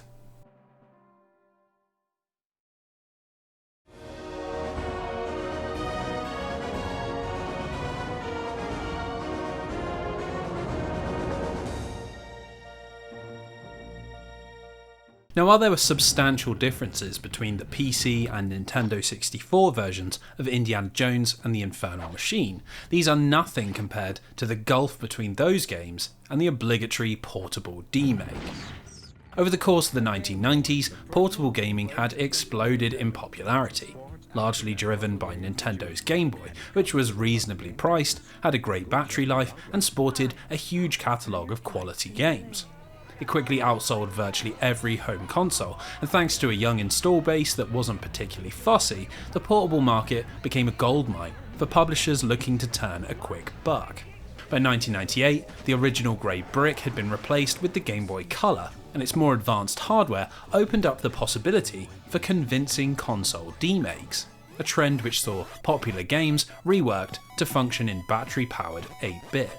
Now that might sound cynical, but this strategy produced some genuinely interesting games, and some companies poured real effort into their demakes, with titles like Mario Tennis, Metal Gear Solid and Harvest Moon all matching up well to their console counterpart. Even when it didn't exactly work, these demakes are often worth exploring for just how interesting they can be. Take Rare's Perfect Dark for example, a game that isn't remotely good, but has impressive pseudo 3D graphics and fully voiced cutscenes. Or Daikatana, the ill-fated Nintendo 64 shooter, which John Romero insisted be reimagined as a portable Zelda-like adventure game. Game Boy Color demakes are a treasure trove of confusing oddities and hidden gems. So what's the story with Indy's own handheld Glowdown? Well, its roots are unsurprisingly found in the Star Wars franchise. As in the year 2000s, LucasArts had struck a deal with THQ, which allowed them to use the license when developing Game Boy Color games.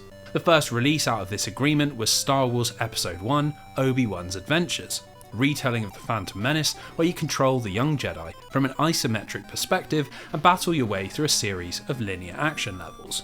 It's not exactly bad, but it's also not exactly good, and as this was developer HotGen's very first release, it's unsurprisingly a little rough around the edges.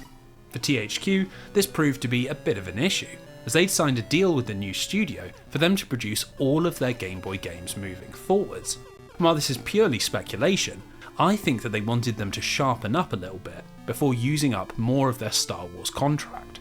Therefore, with absolutely no evidence to support this, my theory is that this is what led to the creation of Indiana Jones and the Infernal Machine on the Game Boy Color. Now, considering the rather ignominious circumstances that led to this project, expectations that we might get one of those high quality or curiosity quenching demakes should really be tempered. In fact, Infernal Machine on the Game Boy Color is astoundingly bland, offering none of the quirk or charm found in its PC and console big brother. It's effectively the core ideas from Obi-Wan's Adventures pasted over Barwood's Babylonian epic. We've got the top-down perspective, the light platforming and the button mash combat, and just like before, it's all a very uneven experience. The most obvious issue is clear from the very first moments. There's absolutely zero storytelling, and the only context for anything that happens on screen is found exclusively in the game's manual, although even then it's skeletal at best. There's no Dr. Volodnik or Agent Turner, no musings about the nature of Marduk, no explanation about the pieces of the Infernal Machine, and Sophia Hapgood appears just twice and has virtually no dialogue. Moments like the game's finale and introduction have been filed down to the point where they're almost funny, with Indy greeting Sophia in his Canyonland camp before randomly attacking a Soviet base in the very next scene, or Marduk dying with zero explanation as to what it even is. This might seem harsh considering it's a Game Boy Color title, but Infernal Machine released in 2001, the same year as Lufia the Legend Returns, Pokemon Crystal and Oracle of Ages and Seasons. Nintendo's purple handheld was more than capable of weaving captivating tales, and Hot Gen have very little excuse for their paltry serving. Now, while the gameplay fares a little better, it's still nowhere near substantial enough, and again is missing most of what made the original interesting. Structurally, it's quite a faithful adaptation, taking you to most of the same locations and revolving entirely around that similar combination of combat, puzzle solving, swimming, and platforming. The issue is that it's just such a pale imitation, and Hot Gen has brought almost nothing creative to the table to make this stand out from the crowd. Take the combat. Instead of a wide arsenal of weapons that you have to carefully manage over multiple levels, you just have a pistol, and there isn't even an animation for firing it, with hits only acknowledged by a distorted sound effect. The same goes for the inventory and shop, which now only stock health packs and anti-venom kits. And to be honest, after the first level you'll be maxed out on both and never need to buy anything. Now Obi-Wan Adventures made up for its janky gameplay by funneling everything through tightly designed linear levels, but here Hot Gen have opted to try and replicate the maximalist level design of the original game, and it's a very poor fit for a handheld game. Levels like the Shambhala Temple and Tomb of Nub are once again structured as long series of complex puzzles that require lots of backtracking. And while this is frustrating on the Nintendo 64, it's absolutely draining on the repetitive screens of the Game Boy Color. The levels are just so drab to explore, and for some reason there's absolutely no music whatsoever, which means the soundtrack to your confused wandering will just be this repetitive crack that is supposed to be Indy's footsteps. To be frank, it's just not very good, and despite THQ's hopes that Hot Gen would transform into a handheld licensed game powerhouse, the rest of the studio's history makes Obi-Wan Adventures and the Infernal Machine look like a relative high point. Amazingly, Hot Gen did return to the Star Wars license, as their next project was the Game Boy Advance remake of Jedi Power Battles, but somehow they managed to take this classic PlayStation and Dreamcast beat-em-up and transform it into a terrible isometric platformer. From here they embarked on a rampage of mediocre licensed releases like Barbie Pet Dream, Hot Wheels Extreme Racing and Matt Hoffman's Pro BMX. For some reason all this gave them the confidence to attempt home console development, and in 2003 they released Batman Dark Tomorrow for GameCube and Xbox. A horrific experience that's gone down in history as the worst Dark Knight game of all time. Astoundingly, they are still in business, although according to their LinkedIn page, the company now only has 2 employees, and it seems like they primarily develop games for the Apple Store, and haven't made anything since 2013. Now what's particularly frustrating about all this isn't the game itself, but the way that LucasArts was happy to treat one of its marquee franchises. Too many times Indiana Jones had been handed out to cheap and untested studios, or used as a pawn in some sort of strange publishing deal, and this had resulted in a video game legacy that had far too few genuinely good games. Away from the fantastic work of Ron Gilbert, Hal Barwood and Factor 5, there was very little for fans to hold on to, and as distance began to grow between the video game industry and the peak of indie's popularity, for the first time in decades, its future began to look uncertain.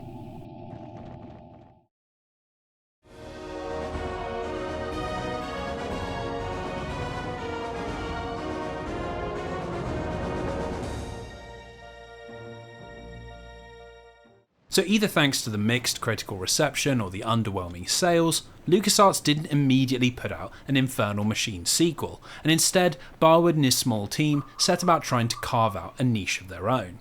Their next project was an original IP, RTX Red Rock, which was a sci-fi third-person adventure game that revolved around a war between Earth and a race of Martian demons called LEDs.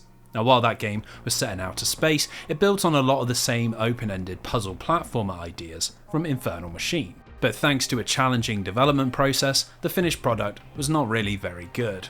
It was released to dreadful reviews, only managing to garner a measly 49 out of 100 on Metacritic, and this led to the cancellation of both GameCube and Xbox ports and the dissolution of the development team. At 63 years of age, Hal Barwood took this as a sign that his time in the industry was up, and so in 2003 he decided to retire to a life of writing. He'd still take the odd freelance job here and there, but his time as a hands-on director and designer had come to an end, and if the Indiana Jones series was going to continue, it would need to find a new champion. Now 10 years earlier, this would have been no issue, but in the mid-2000s, LucasArts were in a bit of a pickle, and were struggling to find developers that could match up to the studio's lofty reputation. You see, in 1999, George Lucas brought back Star Wars with Episode 1, The Phantom Menace, and this had been a major turning point in the direction of his video game company. Before this, they'd been largely left to design games as they saw fit, but suddenly they were thrust back into the world of regimented movie tie-ins and found that most of their seasoned developers weren't all that excited by this prospect. By the early 2000s, almost all of their veterans had left the company, with influential directors like Ron Gilbert, Tim Schafer, Noah Faustian and Brian Moriarty all leaving to either take jobs at rivals or start their own companies. This lack of talent meant that many of the Phantom Menace tie-ins were pretty low quality. LucasArts' reputation as a creative developer quickly gave way to the view that they were more concerned with their bottom line.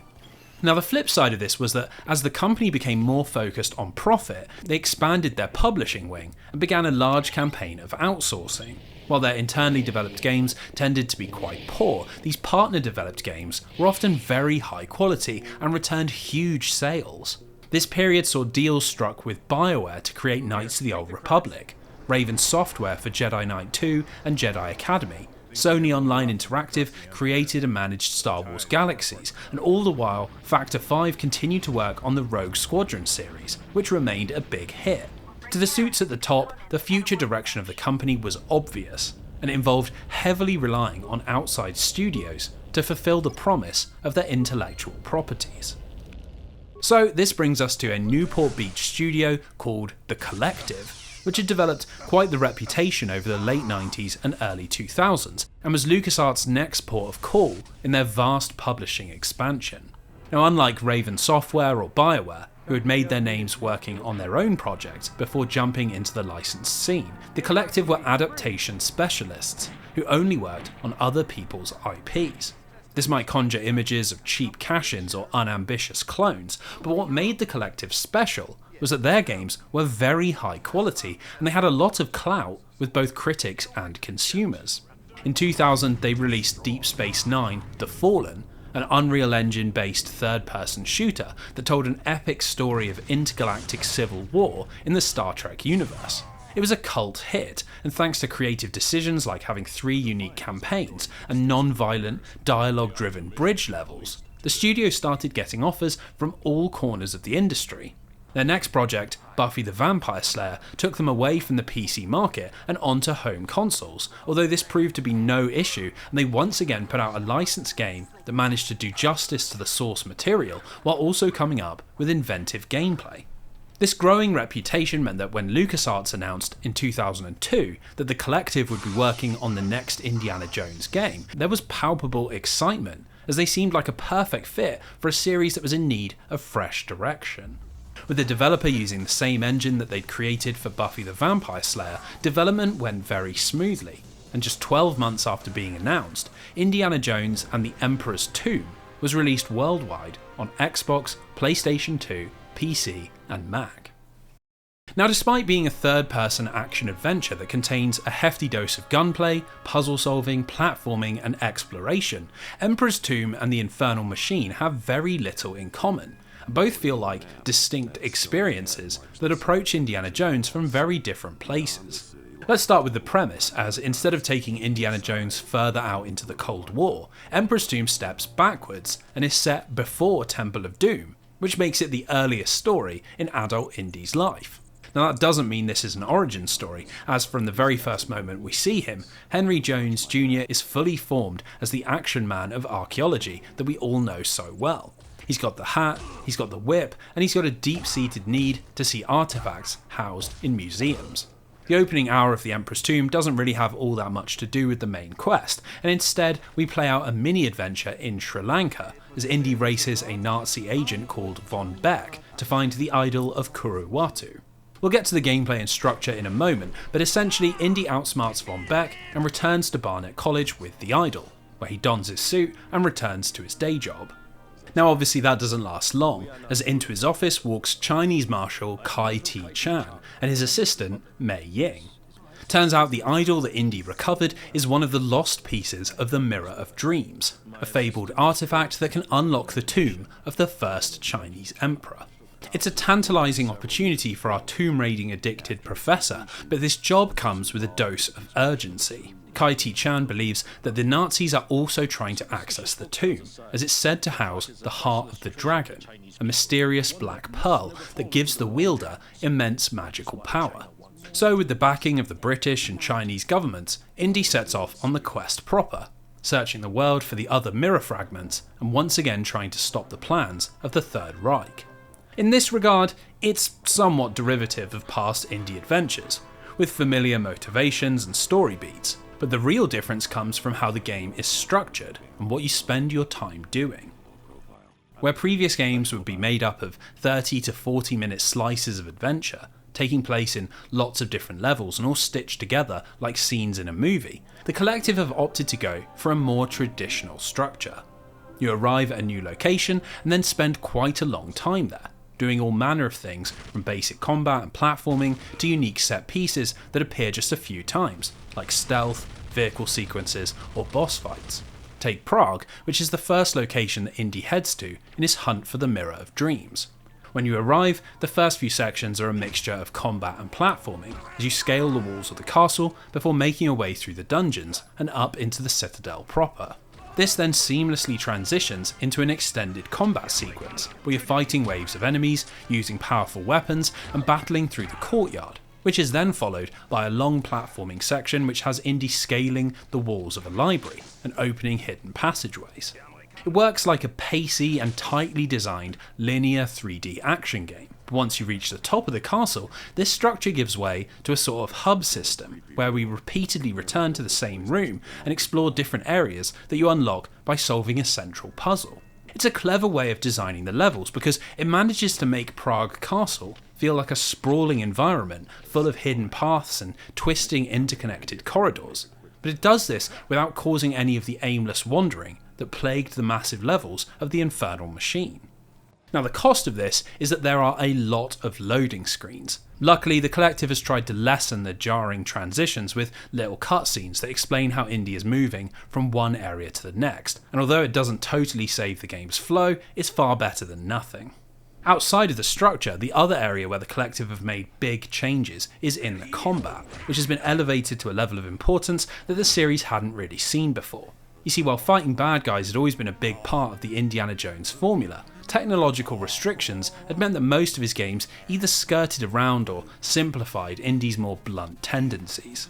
The PC adventure games had their numpad-based combat, but it was always optional, and almost every single 2D platformer had been built around basic one-button actions. Even when the series had jumped to 3D, Infernal Machine's combat was one of its least developed ideas, and outside of conserving ammo, there were no deeper mechanics than locking on and trying to shoot first. Well, Emperor's Tomb changes all of that, and combat now takes up the lion's share of the runtime, with every level stuffed full of skirmishes that have a surprising amount of complexity. It all stems from enemies that are pretty sturdy, and can take quite a few hits to down. You have to block and dodge, time and chain your strikes together, and use throws and running attacks to try and get the upper hand, as even 2 or 3 enemies ganging up on you can prove a formidable threat. Now this is great for 2 reasons. Firstly, it perfectly replicates Indy's fighting style from the films, as Jones is never presented as a superhero and usually ends up getting pretty badly beaten up. Instead of tearing through foes like James Bond or Superman, he comes across like a regular person, and the collective have nailed this sense of gritty realism that runs alongside all the fantastical mythology. Now the second reason is more practical. With much stronger enemies, you're forced to engage with every mechanic in order to gain an advantage, and this turns the combat into something of a sandbox, where encounters are designed to have lots of different available tools, and you have to improvise and think on your toes.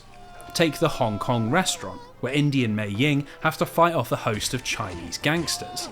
They have the drop on you, so you're grossly outnumbered and don't have any of your weapons, but lying around the building are all manner of possibilities. You can grab chairs and smash them over your attackers' heads, pick up bottles from the bar and launch them across the room, grab hold of your foes and throw them down stairwells, or even catch them out and use their own weapons against them. There's just so many ways to approach combat, and in every area there are little tweaks that keep the formula fresh. When you're fighting Nazis, they tend to carry guns, which means the game plays like a third-person shooter, complete with a cover system. But in the dusty streets of Istanbul, it's a whirlwind of swords and fists, and it's almost like a throwback beat-em-up. With ammo that is just scarce enough that you can't always rely on your guns, the combat is easily the best element of Emperor's Tomb, and having your MP4 run out of bullets mid-fight, or an enemy knock you down and steal your weapon, is exactly the sort of chaotic fun that makes third-person action so engaging. So between the interesting level structure, the reworked combat and a serviceable Indiana Jones narrative, Emperor's Tomb has all the makings of a great game, and really for its first half, it is. The opening adventure through Ceylon to find the first idol, that meeting with Kai Ti-Chan that begins the quest, and then the subsequent Prague and Istanbul levels all add up to the highest quality few hours in this retrospective. But after this, something starts to go a little wrong. You see, Emperor's Tomb has a mid-game twist, and this marks not only a large change in the storyline, but a big shift in its gameplay design that is not for the better.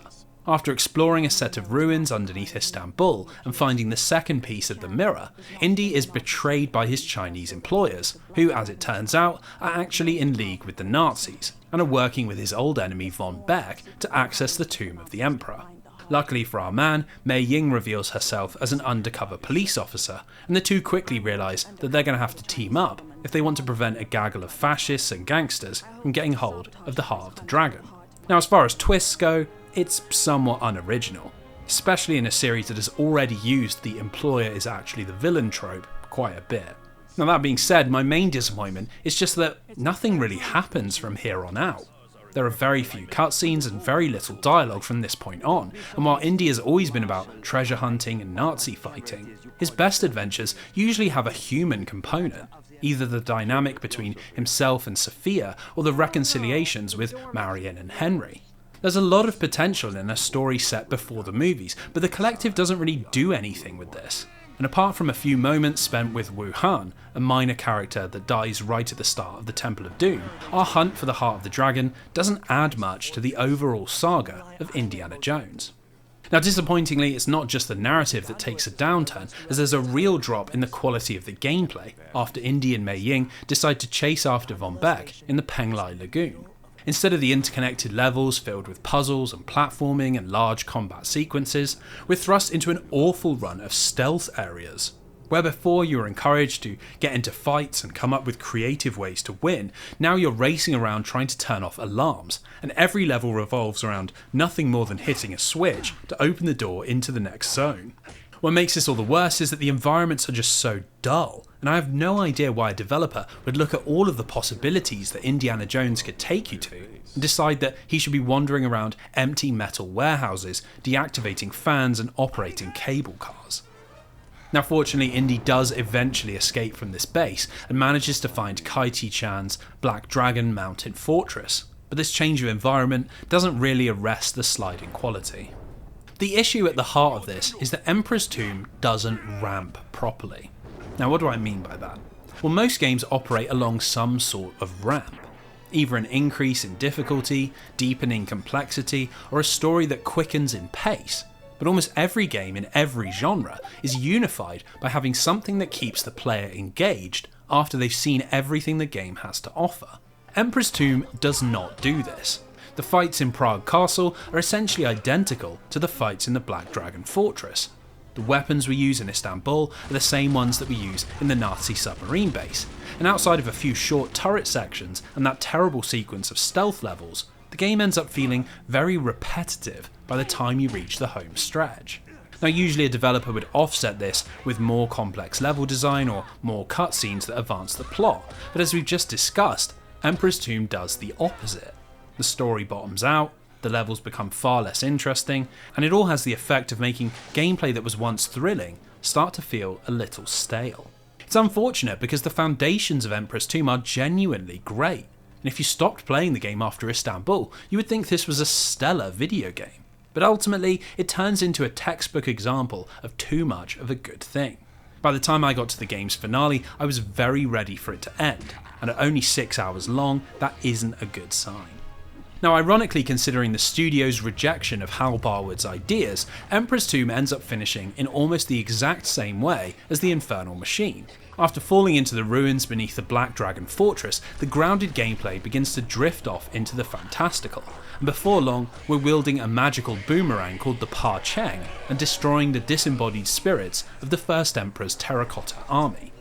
Indy fights his way back into the fortress just in time to see Kai Ti-Chan attempt to sacrifice Mei Ying in a ritual to access the Netherworld, and of course he leaps down and puts a stop to this madness. Unfortunately, that's not in time to prevent an evil spirit from entering Mei Ying's body, and we're then thrust into a boss fight against a demonic harpy monster, where we have to avoid energy blasts, destroy ghost spirits, and shatter the deformed pieces of the mirror which have sucked us into this dimension. It's a bonkers sequence of events, but where Infernal Machine flew off the deep end in just the final level, Emperor's Tomb keeps getting crazier and crazier. Shortly after Indy frees Mei Ying, he heads off into the Terracotta Maze to hunt down Kai Ti-Chan, and here he runs into Von Beck. Instead of a traditional boss fight, the showdown takes the form of a kind of Crash Bandicoot-style platforming gauntlet, with the German chasing after us in a massive boring machine. Ultimately, it ends with the German crashing his tank into a pit, and this leaves Indy free to enter another portal, which leads us into the underworld. Yes, that's right, the final handful of levels take place in the ancient Chinese underworld, and what this is or why this exists is never explained. We leap between ethereal floating platforms, battle more ancient spirits, and eventually end up in the Emperor's throne room, where despite his best efforts, Kai Ti-Chan ends up claiming the power of the Heart of the Dragon. Now what does this power do? Well, it summons a literal dragon, and the final boss fight revolves around avoiding its huge attacks and supercharging the Pa Cheng in order to defeat the Chinese traitor. It's complete madness, and honestly, I'm not actually that much of a fan of how crazy this gets, especially given this is supposedly Indiana Jones' first ever exposure to the supernatural. Things got pretty wild in the Infernal Machine, but by that point, our hero had seen magical stones, the ghosts of the Ark of the Covenant, and even an immortal Holy Knight. For him to pass into the underworld and fight enormous mythical creatures without so much as a second thought feels sort of out of character, especially given that curiosity is one of his main character traits. I think what gives this all a pass is that it's a much welcome change up in the gameplay. And while it might not mesh with the rest of the series, it lifts Emperor's Tomb out of that second half slump. And honestly, running away from Von Beck's boring machine, wielding the Pa Cheng and fighting interdimensional dragons is kind of fun. With Kai Ti-Chan's defeat, the day is saved, and our last cutscene is back in Hong Kong, where Indy and Mei Ying, who miraculously escaped the underworld, leave to spend some quality time together, and Indy's accomplice talks about the Nurachi job, which is of course where we find our hero at the start of Temple of Doom. Ultimately, I think Indiana Jones and the Emperor's Tomb is a bit of a strange game. It has long sequences of real quality, which have clearly been put together by a studio that knows what it's doing. But for every step forwards, there's an equal step back later on, and that second half feels extremely underbaked. Funnily enough, I think the demographic least likely to enjoy it are hardcore Indiana Jones fans, as it's just so focused on being exciting that it loses sight of the other elements that made the franchise popular. It needs a dose of humour, some charm to go along with all the brawn, and some slower paced moments of exploration to balance out all the endless brawling. Now that all being said, if you ignore the wider context and just take Emperor's Tomb for what it is, It's a lot of fun even with the missteps. At the end of the day, Indiana Jones has always been about giving its audiences a damn good time, and by that metric alone, Emperor's Tomb probably just about succeeds. Now when it was released, reviews were slightly more muted compared to the Collective's previous games. Both the PC and Xbox versions generally received around a 7 out of 10, with the PS2 port, thanks to its downgraded visuals, scoring slightly lower. It wasn't the home run that LucasArts had expected, and compared to their Star Wars projects, copies weren't exactly flying off the shelves.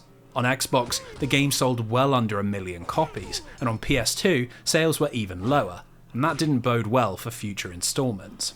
As it turns out, in 2010 it was revealed that the Collective had been working on a sequel, Indiana Jones Trilogy, and it was intended to pick up after Emperor's Tomb and retell the story of the original 3 movies. According to a former developer, the project went as far as a fully functioning prototype, but when it was presented to LucasArts, the publisher was unimpressed, and thanks to the low sales of the Collective's last outing, it was never completed. Now surprisingly, that didn't mean the relationship between the Collective and LucasArts came to an end, as they would go on to produce 2 further games together, 2004's Wrath Unleashed and 2005's Star Wars Episode 3 Revenge of the Sith. Just like Emperor's Tomb, both have interesting ideas and something of a cult nostalgic following, but between further mixed reviews and limited commercial success, this run of releases pretty much spelled the end of the Collective's hot streak at the cutting edge of the industry. Their next project was an utterly baffling attempt to convert the Da Vinci Code into video game form, and when it released to extremely negative reviews and diabolically low sales, the company found itself in financial trouble and was purchased by Foundation 9 Entertainment and reworked into Double Helix Studios. Ultimately, despite its issues, Emperor's Tomb would end up outlasting its creators, as it's still available for purchase on GOG.com, and incredibly it was included as part of Microsoft's Xbox One Enhanced program, which means you can play it upscaled to 4K if you own a modern system. For the mistakes that LucasArts made with this franchise, and were about to make, the one area that you can't criticise is their preservation efforts, and while Emperor's Tomb might not be one of my favourite Indiana Jones games, it's great that it's still out there, waiting for people to make up their own minds.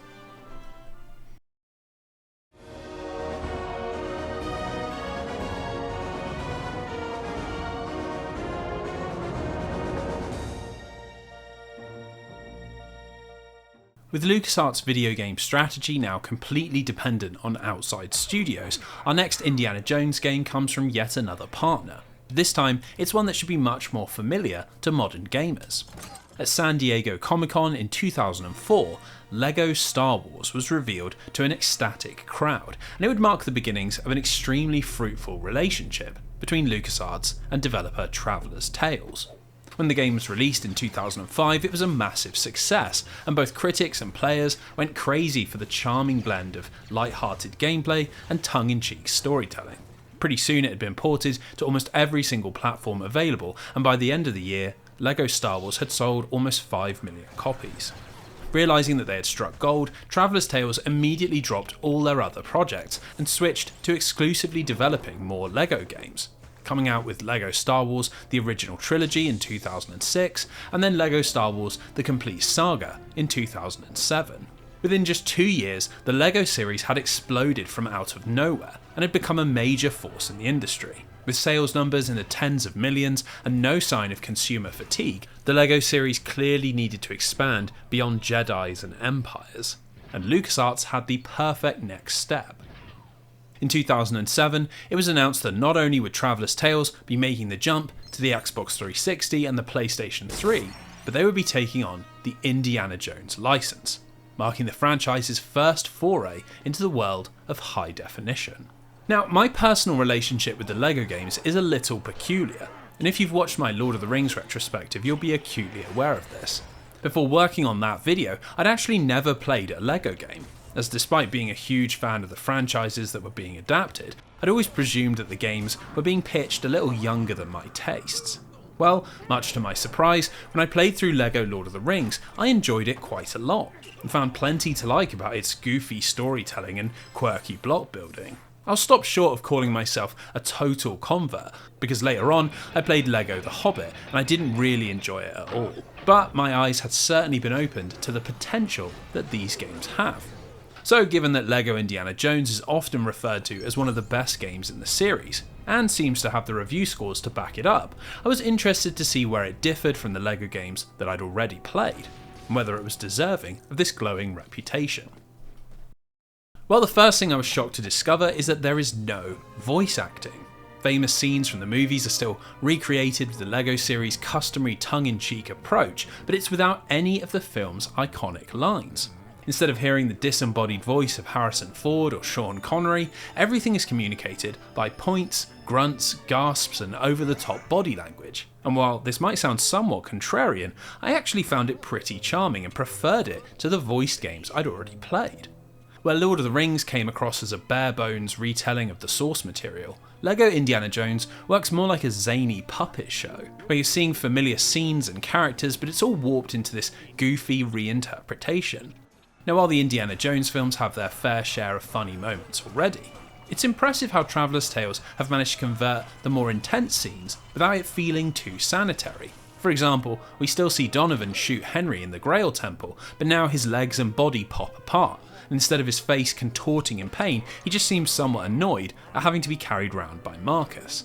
It would be so easy for the shift to a more family-friendly tone to gut the stories of all of their character, but frankly this is a really enjoyable way to revisit the original trilogy, and it's full of all sorts of Easter eggs and inside jokes. Even if you have the films burnt into your brain, it's impossible not to crack a smile when you see Indy and Elsa swapping hair to sneak into Castle Brunwald, or a crocodile wearing Mola Rom's hat. Now, what I will say is that without any dialogue, the game is absolutely banking on you having outside knowledge in order to understand what's happening. And if this was someone's first exposure to Indiana Jones, they'd almost certainly have no idea what's going on. For example, in The Last Crusade, the scene where Donovan explains the quest for the Holy Grail and the disappearance of Indy's father has been reworked to the point of being incomprehensible, and it means there isn't really any context for the rest of the adventure. We don't know who the Brotherhood of the Grail are, we don't know why the Nazis are trying to stop us, and Indy's father doesn't even get a proper introduction. It's not that big of a deal, but it is slightly odd considering that this game came out almost 30 years after the movies, and likely would have been plenty of younger gamers' first exposure to Indiana Jones. Now, the other change that surprised me is that the game is almost completely linear, as clearly the series hadn't yet shifted to the open worlds, which LEGO Lord of the Rings and LEGO The Hobbit were built around. This was a delightful discovery, as I found that element really rather pointless, filling both games with lots of dead space and pointless side quests that took you away from the fun of the film-based levels. Here, instead of being booted out to an open world, you return to Barnett College after every completed stage, and this acts as your hub for you to choose your next adventure, peruse all your unlockables, or take on the game's optional content. Now, this is not only very flavoursome, as that's exactly what Indy does in between his adventures, but it makes the game much more streamlined. The amount of time spent wandering around is massively reduced, and you can quickly go from level to level, which keeps the focus squarely on the things that Traveller's Tales does best. Now, along with the quirky cutscenes, the level design and gameplay are another area where LEGO Indiana Jones excels, and I can easily see why it's held in such high acclaim, as underneath its aesthetics, it's a tightly designed video game. Every level is obviously based around a scene from the movies, but it's not just simple recreation. In order to carve out proper chunks of gameplay, almost everything has been embellished, and there are lots of areas and zones we spend time in that we never saw on the big screen.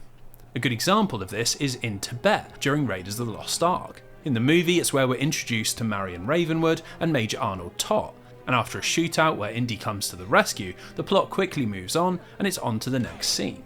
In the LEGO adaptation, however, things take a little longer, with the shootout reimagined as a two-phase boss fight, where you first chase Herr Tott around the building and then have to defeat a gunman hiding behind a flaming bar. That's not all though, as once you emerge victorious, the action moves outside, and you play through a sequence of snowy ravines and villages, as Indy and Marion platform, puzzle solve and brawl their way to freedom. It's a clever way to handle the source material, as these new areas never feel shoehorned in, but allow for gameplay variety without having to go wildly off script. Now, a big part of why that works is that the moment-to-moment gameplay is a lot of fun. For those who don't know, in every level you control multiple people at once, with different characters joining Indy depending on which movie you're playing through. We just discussed how in Tibet you're accompanied by Marion, but throughout the course of the game you also spend time with everyone from Short Round and Willy to Elsa, Marcus and Henry Sr. Now, on top of helping to smash up everything in the level and collect all the juicy Lego bits, your sidekicks also have their own unique abilities. Most of the game's puzzles involve different combinations of these to open the path ahead. For example, Short Round can pass through small gaps and get up to inaccessible ledges, while Willy can jump higher than anyone else and can unleash a howling scream which shatters glass. As you can switch instantly between characters, this mechanic works great, but there are also abilities which are governed by tools that you have to find lying around in the level. There are guns that help you in combat, shovels which are used to dig up hidden items, spanners which repair broken machines, and very quickly the game becomes a big mash of all these different tiny ideas. Now, with 18 levels spread across almost 10 hours of gameplay, I can see why someone might think that this has got the potential to get quite convoluted. The reality, however, is quite the opposite. LEGO Indiana Jones is an extremely easy game and can be comfortably beaten by even a very young gamer.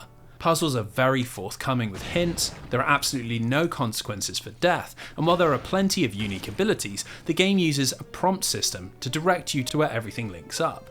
This might sound so casual that it couldn't possibly be satisfying, but honestly, there's something to be said for how enjoyable it is to progress through a game that's only looking to reward and never punish. Personally, I played through the game in little chunks, finishing it over the course of a week in 30-minute sessions. After hours of writing, recording and editing, the small dopamine hits of picking up bursts of Lego bits or clicking all the blocks into place to solve a puzzle, well, they were almost relaxing, and it became a lovely ritual to end my day with. Not everything that's a video game has to be mind-bending high art or demand real skill to engage with, and the Lego games hit this sweet spot perfectly. They're simple, they're casual, and they're a hell of a lot of fun, especially if you're on board with seeing a funny little adaptation of a franchise that you love. Now, if I had any criticism, it would be that this way of interacting with the LEGO games makes a lot of their optional content slightly unpalatable, at least for me anyway. Along with collecting reams of bits in order to unlock new characters, there are also a few secret missions, which you can access by finding treasures hidden within each of the game's levels. There are 3 to unlock, a mission where you play as young Indy, the ancient city and the warehouse. Now, the latter 2 are just large zones where the aim is to collect as many Lego bits as physically possible, and it feels like a riff on Katamari Damacy, where you're racing against the clock to create as much havoc as is physically possible. It's certainly fun, but for the steep cost of having to find all 18 hidden treasures, it doesn't exactly feel worth the effort, which is in contrast to the Young Indy mission, which is a fully fledged half-an-hour long level, complete with its own cutscenes.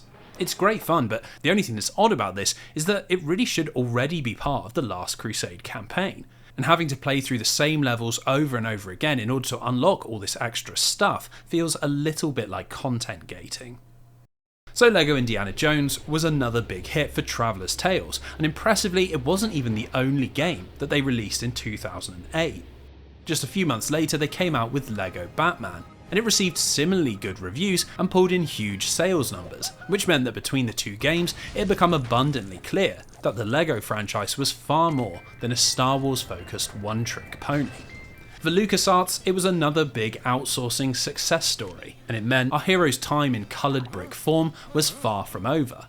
But before we get to that, we have to deal with LucasArts' final attempt to take Indiana Jones into the AAA market, and the calamitous aftermath that ended up killing the entire franchise.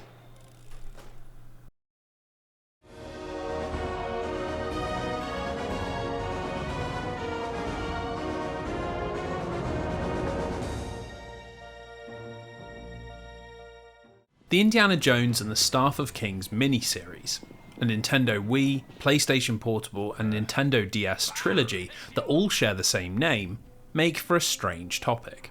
Most fans are perplexed as to why they exist, and many videos and articles get lost in confusion, trying to pick apart their messy development history. Now, it's not been pleasant, but I believe I've managed to craft the definitive account, so strap in and enjoy the tale of how LucasArts killed one of their most famous franchises. One of the biggest misconceptions is that these games were created to coincide with the release of Indiana Jones and the Kingdom of the Crystal Skull. It's an easy mistake to make given all three were released less than a year after the movie hit cinemas, but incredibly their origins are actually found all the way back in 2004. That year, LucasArts had taken members of Industrial Light & Magic and set up a new team that would be solely focused on creating a next-gen Indiana Jones game for the upcoming Xbox 360 and PlayStation 3. In 2005, journalists were invited out to take a look at the fruits of their work, and reports from outlets like IGN and GameSpot were pretty positive, with particular emphasis placed on the game's impressive physics and sandbox-style gameplay. A few months later, at E3 2006, the game got its first trailer, which showed Indy battling a clutch of goons while riding atop a San Francisco tram, and that cautious interest quickly grew into genuine excitement. Now the problem was that while everything looked rosy from the outside, behind the scenes, development was going terribly, and LucasArts' new team was having a torrid time getting all their new technology to work together.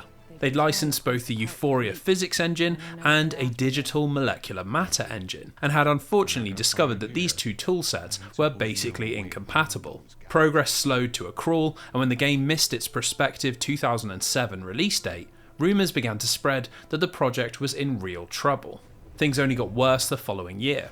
Development was set even further back as most of the team had to switch over and help finish Star Wars The Force Unleashed. And while they did this, Naughty Dog's Uncharted released to huge acclaim and effectively stole Indy's thunder. With Nathan Drake achieving everything that the team wanted to do in their own game, morale quickly collapsed, and after a further year of stagnant development, LucasArts decided that enough was enough and shut down the project. Now, this probably has you asking what all this has to do with the Staff of Kings games. Well, when the HD Indy project was originally announced, LucasArts viewed it as a major release, and so they'd contracted 3 companies to produce 3 ports in order to hit every possible market. These studios had been given a loose outline of the plot and some information about the gameplay, but otherwise had been left to get on with the job. Now, by the time the HD version was being shut down, these third-party developed games were nearing completion, and this left LucasArts in something of a strange position. In the end, it was decided that in order to recoup as much money as possible, they would go ahead and publish the games anyway. And so in late 2009, 3 games, all called Staff of Kings, that were all based on a game that had been cancelled, released on a set of decidedly last-gen consoles. We'll start with the Wii version, as given this was a home console release, you'd expect it to be the most substantial of the 3 games. Well, that's very much not the case, as for some reason, LucasArts outsourced this to Artificial Mind and Movement, a studio that you might recognise from my Lord of the Rings retrospective, as they were responsible for the god-awful Nintendo DS version of Lord of the Rings Conquest. Throughout the 2000s, Artificial Mind and Movement, or A2M, had become notorious for churning out an endless parade of cheap cash-ins, and their back catalogue included GBA classics like That's So Raven and Drake and Josh. When it came to the Nintendo Wii, their track record was no better, and outside of a handful of High School Musical games, they had very little experience putting together meaningful video game experiences. Expectations would have been understandably low, but let me tell you, it is worse than you can possibly imagine. For starters, the plot is both completely derivative and utterly incomprehensible, exactly what you'd expect from a studio that had never produced a story-driven game. Everything begins with Indy treasure hunting in Sudan, and after a comically long tutorial that runs you through every single possible action in the game, he eventually recovers a golden idol and promptly has it stolen by a rival Tomb Raider. This is Magnus Voller, who Indy supposedly knows from university, although he really is just a carbon copy of Dr. Renee Belloc from Raiders of the Lost Ark. He's in the archaeology business for money, he's got no respect for the past, and he's more than happy to work with Nazis. Outside of this, we learn virtually nothing else about the character, with the game happy to ignore Magnus and Indy's shared history and frame the German as a cartoon villain who simply wants to do bad things for bad things' sake. Now, once we're done in Sudan, the game cuts over to San Francisco's Chinatown, and with no lead-in whatsoever, we're suddenly trying to rescue a young girl who's been kidnapped and recover something called the Jade Pearl. What this is or why it's important is never established, and things get even weirder when Indy steps aboard a theme park ride and ends up in a huge cavern full of broken pirate ships that are all somehow beneath the city. All this leads to Indy working out that his mentor, Charles Kingston, wants him to find his diary, which contains the information needed to uncover the fabled Staff of Kings, the tool that Moses used to part the Red Sea in the book of Exodus. Just like how Magnus is lifted straight from Raiders, this revelation is just a repeat of the plot of the Last Crusade. We've got a diary full of clues, an older explorer that's obsessed with a treasure hunt, and a clutch of German occultists attempting to stop us. It's Indiana Jones on autopilot, and while we travel the world hunting for the staff and visiting exotic locations, even those don't feel completely right, and I can't understand what the Himalayas or Panama have to do with Moses and the Jewish Exodus. Now, as poor as all that is, it's nothing compared to the experience of actually playing through this game. The single biggest problem is that Staff of Kings on the Wii is one of those motion control games that replaces almost every single action with an awkward wave of the remote. Everything from pulling yourself up over a ledge to running away from traps to using your whip and reloading your revolver are all done with various waggles and thrusts, and it is just draining. The Nintendo Wii's controls are at their best when you're either doing smooth and simple motions like in Wii Sports, or when the motion controls are paired with traditional button presses like in The Legend of Zelda or Super Mario Galaxy. Staff of Kings manages to be neither of these, and instead tries to have complex and fast-paced gameplay that's entirely based around very specific directional waggling.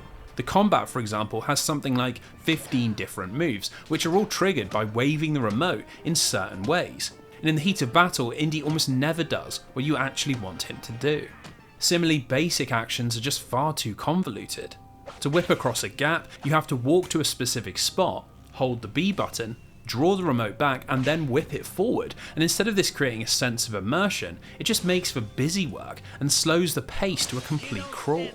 It's at its very worst in the game's set piece moments, where A2M has tried to get innovative with the controls and in the process has created some of the worst levels I've ever played. Firstly, there are these shooting sequences where you have to aim your remote like a gun, and considering just how many great rail shooters the Nintendo Wii had, you'd imagine this must be pretty good. Well, it's all spoilt by the baffling choice to have reloading tied to a shake of the remote. Not only does this make it extremely hard to aim, but it usually desyncs the calibration, and this means constantly having to pause the game while everything resets.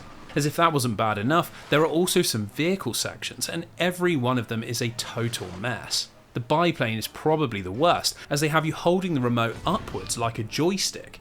Except that without a set dead zone underneath, you'll constantly oversteer and it's almost impossible to correct. Oh, and did I mention that the game is also full of QuickTime events, usually asking you to wave both the nunchuck and remote like mad, often coming completely out of the blue and almost always setting you back at the start of lengthy unskippable cutscenes if you fail. On top of a host of game-breaking glitches, a terrible script that for some reason has Indy hardly ever speaking, and some of the worst placement of checkpoints you've seen this side of Superman 64, and well, it's just a horrible experience from start to finish.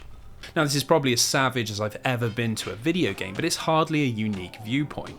Upon release, Staff of Kings on the Wii was absolutely slated by critics, getting a 3 out of 10 from GameSpot, a 3 out of 10 from Edge magazine, and an almighty 0 from the AV Club. It was by all accounts a complete failure, and so it fell to the other two ports to save LucasArts' bacon. Now, unfortunately, the studio responsible for the Nintendo DS version was also Artificial Mind and Movement, and despite having produced 36 different handheld games since they formed in 2001, Staff of Kings DS is only marginally better. First, I've really got to point out just how invisible this title is. There's no dedicated Wikipedia or Moby Games page, there isn't a single speedrun registered on speedrun.com, there's only a single playthrough uploaded on YouTube, and only 4 professional outlets even bothered to give it a review, with GameSpot showing such little care that the article has been copied onto the page twice without anyone noticing. Story-wise, it's exactly the same plot, although it's now told with Max Payne-style animated comic book panels. You're still looking for Charles Kingston's diary, still fighting Magnus Voller, and still looking for the Staff of Kings. The biggest difference is found in the presentation, which is now based on an isometric perspective with an automated camera. Credit where credit's due, these environments are full of colour and surprisingly well designed, with lots of visual variety and some well-animated set pieces that do look surprisingly good. The DS has a pretty mixed history when it comes to fully 3D games, but A2M clearly knew what they were doing, and this looks much better than its sepia-washed sibling. Now unfortunately, something that has also carried over from the Wii is the terrible controls, as Staff of Kings DS entirely revolves around the stylus. Movement is done by tapping on the bottom screen, you pick up items and climb ledges by tapping on them, you fire your gun by tapping on the screen, and you begin to get the idea. Everything from swinging punches to whipping across a gap are all done with swipes of the stylus, and there's no way to rebind any of this to the DS's face buttons, which go completely unused. Just like before, I really can't work out why this was chosen over a more traditional control scheme. It doesn't create a deeper level of immersion, and it's hardly even a creative use of the console's potential, like you might find in Trauma Center or Rhythm Heaven. Ultimately, it just seems like A2M went in this direction because that was the gimmick of the console. When you're having to blow against your DS to move fans or chicken scratch the bottom screen to beat a boss, you really have to question how much QA this project went through. The sole redeeming idea is ironically part of the game that feels the most shoehorned in, and has almost nothing to do with the source material of Indiana Jones. At the end of each level, when Indy finds the relic or clue he's been looking for, the game will switch over to something called Cypher Mode, which is a totally separate game that's loosely based on those tilting marble mazes. You have to guide a water bead through a series of puzzles, and despite being comically easy, it's the only moment where it feels like the stylus control and gameplay are actually working in harmony. Obviously, it's not a good sign if the best part of your game has nothing to do with the story it's telling, and so I think it's safe to say that the lack of footprint on the internet means that Staff of Kings on the DS was something of a flop. So it falls to the PSP version to save the day, and thankfully this was handled far away from the bland inclinations of A2M. Funnily enough, it was created by another studio that featured on the Lord of the Rings retrospective, Amaze Entertainment, who were responsible for Lord of the Rings Tactics. Much like A2M, they were handheld licensed game specialists, but the key difference was that Amaze had a much better reputation. Over the years, they'd worked on legitimate video game series like Spyro the Dragon, and had even published a handful of games that got semi-decent review scores. Thankfully, that ability to properly develop video games is on full show in the Staff of Kings PSP, which is easily the best of the trilogy. Due to the PSP's lack of strange control gimmicks, we're thankfully back to playing with a directional pad and buttons, and after the hell served up on the Wii and DS, this feels as smooth and natural as breathing. You punch with the X and square buttons, you leap over gaps and pick up items with triangle, and your gun is fired on the right shoulder button. While this is as bog standard as is physically possible, some games just don't need to step outside of what's expected, and it actually makes the game feel functional. Along with the controls, the other big winner is the storytelling, as Amaze took the clever decision to include pre-level narration from Indy that helps flesh out the narrative and gives some much needed context to the locations we visit. It's nothing in comparison to the charming storytelling of Fate of Atlantis or the bombastic nonsense of the Infernal Machine, but it does tell a cohesive story that's worth paying attention to. In this version, Magnus is less of a comic book villain and is instead motivated by jealousy of Indiana Jones's fame. Where before he was working with the Nazis in order to conquer the world, here it has a more personal touch and it's far more engaging. On top of this, characters like Archie Tan, Charles Kingston and Maggie O'Malley are far better written, and while they still exist to progress the plot, we now get to see them banter and bicker with Indy, which helps bring some of that Spielberg flavour into the proceedings. Now, the most interesting change is how Staff of Kings on the PSP is structured, as it uses quite an unusual design that leans into its portable nature. Instead of spending large amounts of time exploring just a handful of locations, the game is broken down into lots of very concise levels that focus on a single mechanic and only take a handful of minutes to complete. None of it is particularly engaging in isolation, but with each stage only taking 2 or 3 minutes to complete, it chops its adventure up into perfectly digestible chunks and keeps the action moving forwards at a relentless pace. You're always doing something different, and for a console which was created for pick up and put down experiences, this works very well. Now, what helps is that the level design is generally pretty good, and there are lots of fun little moments. We have to use a catapult to destroy an ancient wall, blast gangsters from the roof of a tram, solve all manner of inventive puzzles, and even brawl in a gym using the weights as weapons. With cutscenes that play during the action that show Indy or Maggie making sarcastic remarks, it just feels like it was put together by a studio that actually cared about both Indiana Jones and creating worthwhile games. That's also found in some of the game's other systems, as the maze had clearly thought about how to make Staff of Kings more replayable and added in a host of reasons to revisit levels that you've already beaten. You see, before each mission you're given a set of 5 optional objectives, 3 under the category of glory and 2 under the category of fortune. Basically, for each you complete you gain a point, and in between levels you can spend them on a host of upgrades and unlockables. The glory points work like a light RPG, where you can increase things like Indy's health, his damage, or the effectiveness of his whip. The objectives vary from beating the mission in a certain time, or finding a hidden treasure, or defeating a certain amount of Nazis, and while it's all very basic, you find yourself wanting to see those objectives ticked off, and the points rolling in. The fortune points are a little different, and you can spend those in greater quantities to unlock different skins and extra levels. There's even a host of cheat modes you can purchase, and it's surprisingly fun to go back and blast through levels with infinite ammo or invincibility. Now, I'm very conscious that playing this directly after the Wii and DS versions might have influenced my opinion, but honestly I found it to be a fun little game. With a story that's competently told, gameplay that feels natural, and just enough creative level design, it's the version that feels most like what LucasArts had originally intended, and in a trilogy that broadly crawls along the bottom of the barrel, this is the one to play. Unfortunately, Staff of Kings PSP wasn't enough to save the series, and between the negative press from the cancellation of the HD version and the horrific reviews of the games that did come out, Indiana Jones found itself in a pretty bad place. Thanks to LucasArts' scattergun publishing and development in the 1990s, the series had never really capitalised on its potential. And while games like The Infernal Machine and Emperor's Tomb had their fans, they were small cult titles rather than big mainstream hits. With games becoming more complex and expensive to produce and competition moving into indies territory, it would take real talent and desire to turn around the franchise. And with LucasArts lacking either of those things, the series simply ended. Staff of Kings on the Wii, DS and PSP would end up being the last non-LEGO Indiana Jones games ever made. A shocking conclusion to a franchise that had at one point been at the very forefront of creative and ambitious video game design. Now, we'll conduct our post-mortem in just a moment, as we have one final stop to make.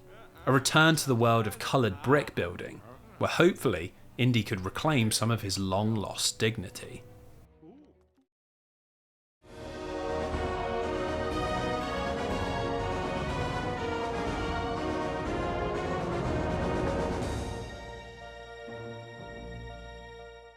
So the end of our journey sees us back in the cheery world of LEGO, as thanks to the release of Kingdom of the Crystal Skull in 2008, there was suddenly a lot more Indiana Jones available for adaptation. Now, to put it mildly, Kingdom of the Crystal Skull is rather controversial, and while it was a big success at the box office and reviewed pretty well, fans were more mixed, and it's become something of a black sheep. Accusations were rife that Lucas and Spielberg hadn't really nailed the feeling of the original trilogy, and between the rampant use of CGI, characters that struggle to replicate their past charm, and a plot that ends up going full-on sci-fi fantasy, a lot of the indie faithful were left wishing that he'd stayed in the past. In my own opinion, I don't think it's that bad of a movie. Really, it's a perfectly serviceable adventure blockbuster. But it just lacks that special something that made Raiders, Temple and Crusade so timeless. Apparently Spielberg hadn't really wanted to return to the series, and Ford and Lucas were constantly at loggerheads about the sort of story they should be telling, and I feel like that comes through in the finished product. Where the original trilogy bristles with creativity and charm, Kingdom is all a little stilted, and feels like it was made to satisfy fans and executives rather than its creators. Now, regardless of the debate about its quality, it was a major commercial success, and given this had come from the mind of George Lucas, you'd expect it to have generated a wave of licensed video games, just like the Star Wars prequels had earlier in the decade. Well, surprisingly, that was not the case, and the situation surrounding a potential video game tie-in had actually got very messy indeed. As LucasArts was still supposedly working on the HD game that would become Staff of Kings, they had no capacity to begin development on another title, and with outsourcing deals already struck for the 3 ports, there was a real risk of indie overload if they commissioned another. The only reasonable option seemed to be including Kingdom in LEGO Indiana Jones 1, as its development lined up with the film's release, but amazingly this was prevented by George Lucas himself. You see, during Crystal Skull's production, he'd become incredibly paranoid about the plot leaking online, and so everyone involved in production was forced to sign very robust NDAs, and licensed partners were given minimal information with which to work on their merchandise. Without imagery or a script to adapt, Traveller's Tales had no choice but to stick to the original trilogy. And this meant that while an Indiana Jones game did come out in the same month as Kingdom of the Crystal Skull, the two releases had very little to do with one another. It was clearly an odd move, and almost immediately fans and journalists were asking after an expansion pack that would cover the new film, or speculating about LEGO Indiana Jones: The Complete Saga. Well, at E3 of that year, Traveller's Tales decided to give the people what they wanted. They announced a full sequel, LEGO Indiana Jones 2: The Adventure Continues, which would not only be covering Kingdom of the Crystal Skull, but would remake the entire original trilogy, bringing all 4 stories together on a single disc. Considering the quality of the last game and the sheer amount of content that was promised, fans began to get very excited. And with the LEGO franchise only having gone from strength to strength, expectations were sky high. Now, when LEGO Indiana Jones 2 finally released in November of 2009, its reception ended up being amazingly similar to the film that had prompted its creation. Sales were pretty strong, critics seemed to broadly like it, but fans were not happy. It was felt that too much had been changed, that it didn't capture the feeling of the original, and that not enough effort was spent putting it together. It's now largely considered to be one of the worst games in the entire LEGO series, and after having played through it myself, I can't say I disagree. So the first big change is that the central hub where you chose your mission and viewed your unlocks has been done away with, and you now select the movie you want to play from a main menu, with them dressed up to look like official LEGO playsets. Now that might seem like an odd decision, but the concept of hub zones is still here, and now each movie has its own unique version of Barnett College. While the main purpose of these areas is still to house the story missions, they also act as sandboxes, with secrets to discover, new characters to unlock, and lots of optional content, with everything from vehicle zones to side quests to alternative versions of the main levels. In terms of filling the game with things to do, these hub worlds are pretty successful, but the way they're structured brings me to my first criticism. They really vary in quality, and while things start out strong, with a great LEGO interpretation of Marshall College and the surrounding town from Kingdom of the Crystal Skull, they drop off very hard. The second hub, which houses the Peru and Amazon levels, has an awful layout that really obscures where the next mission is located. And then in the third hub, all of the missions are right next to each other, and there's almost zero exploration. I also wasn't much of a fan of a lot of the optional content, as most of it gave me that same filler feeling that I've had from the other open world LEGO games. Smashing up 10 fire hydrants or doing a handful of jumps to find a coloured brick just feels like busy work. And while there are a ton of alternative modes and missions, I very quickly found myself sticking exclusively to the story missions and spending hardly any time in the hubs. Now in previous LEGO games that wouldn't have been a problem, as the whole reason they were so successful was all the charming LEGO cutscenes and the satisfying party-based missions. Well, this is where we find the most confusing changes, as for some reason, both of these elements have been dramatically reworked, with LEGO Indiana Jones 2 jettisoning almost all of the good ideas from the last game. Instead of large levels that embellish movie scenes with a blend of combat, platforming and puzzle solving, Traveller's Tales have decided to split all of these elements up, and the levels are now nothing more than a few minutes each focused around just one of these mechanics. Now the problem is that the fun has always come from seeing them mixed together, and separating them out makes for some very shallow gameplay. In combat levels, enemies arrive in small groups and you just mash attack until they're gone. Puzzle zones are now just a single screen, and as you only ever control 2 characters at once, there's never any complexity or challenge. The worst offenders by far are the new driving missions, which are truly dreadful and come up in every single movie, regardless of if they even fit into the plot. The sole objective in each one is to bash into and destroy a host of enemy vehicles, but thanks to the isometric perspective and laughably slidey controls, they feel like a punishing gauntlet rather than a fun mix-up.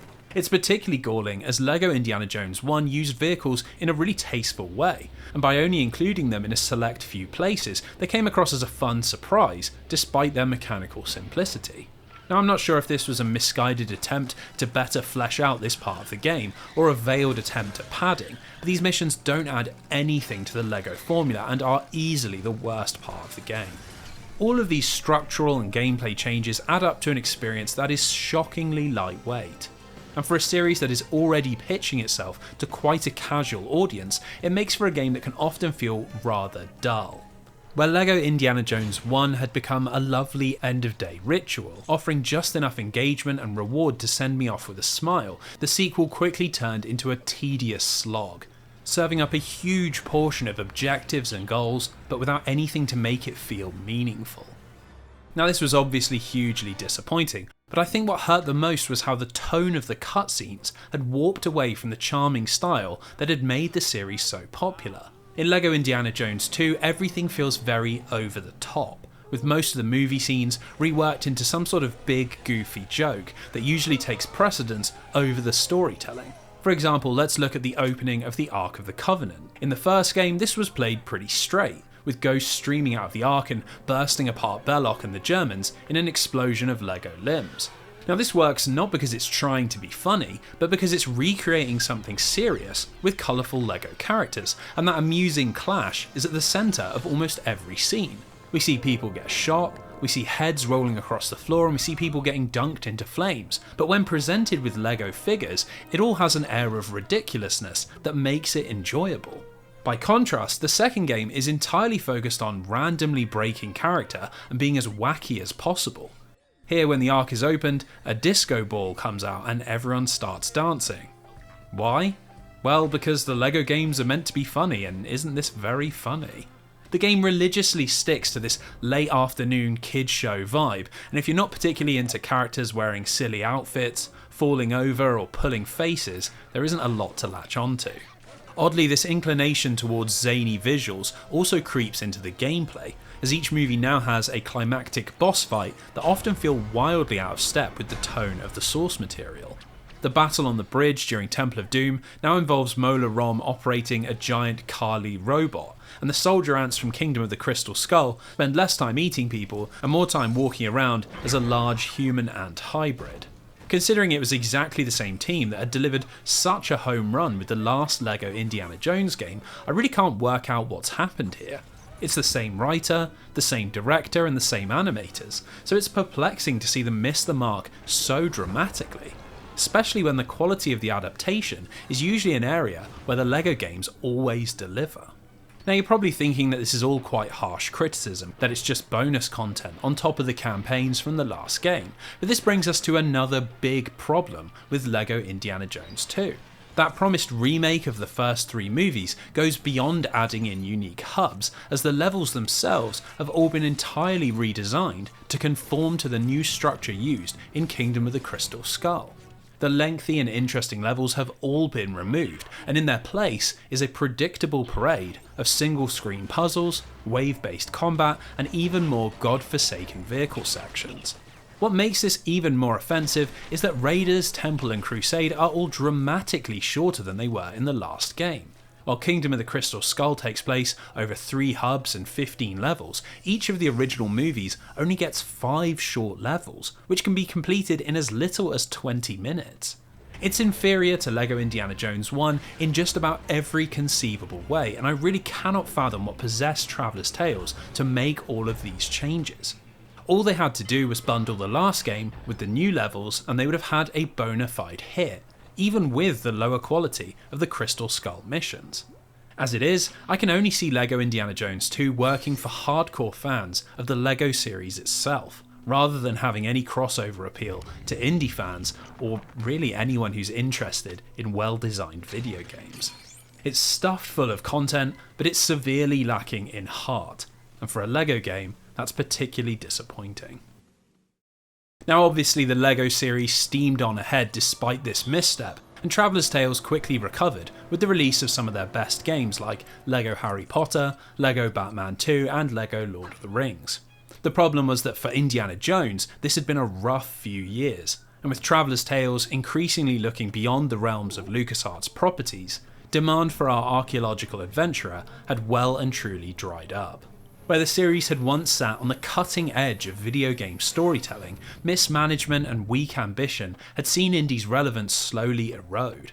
By the end of the decade, pincered between his controversial fourth movie and a spate of video game failures, his vice-like grip on popular culture was finally relinquished, and the hero that had dominated the 1980s slipped into quiet retirement. Despite being an almost ever-present figure throughout the 1980s and 1990s, LEGO Indiana Jones 2 would mark the beginning of a 14-year sabbatical for the hero of this video. During this time, not a single game or movie or television show would grace our screens, and for the longest time it really did feel like Indy had given up on his life of globe-trotting adventure. So this brings us to the final mystery in this video game treasure hunt. Whatever happened to Indiana Jones?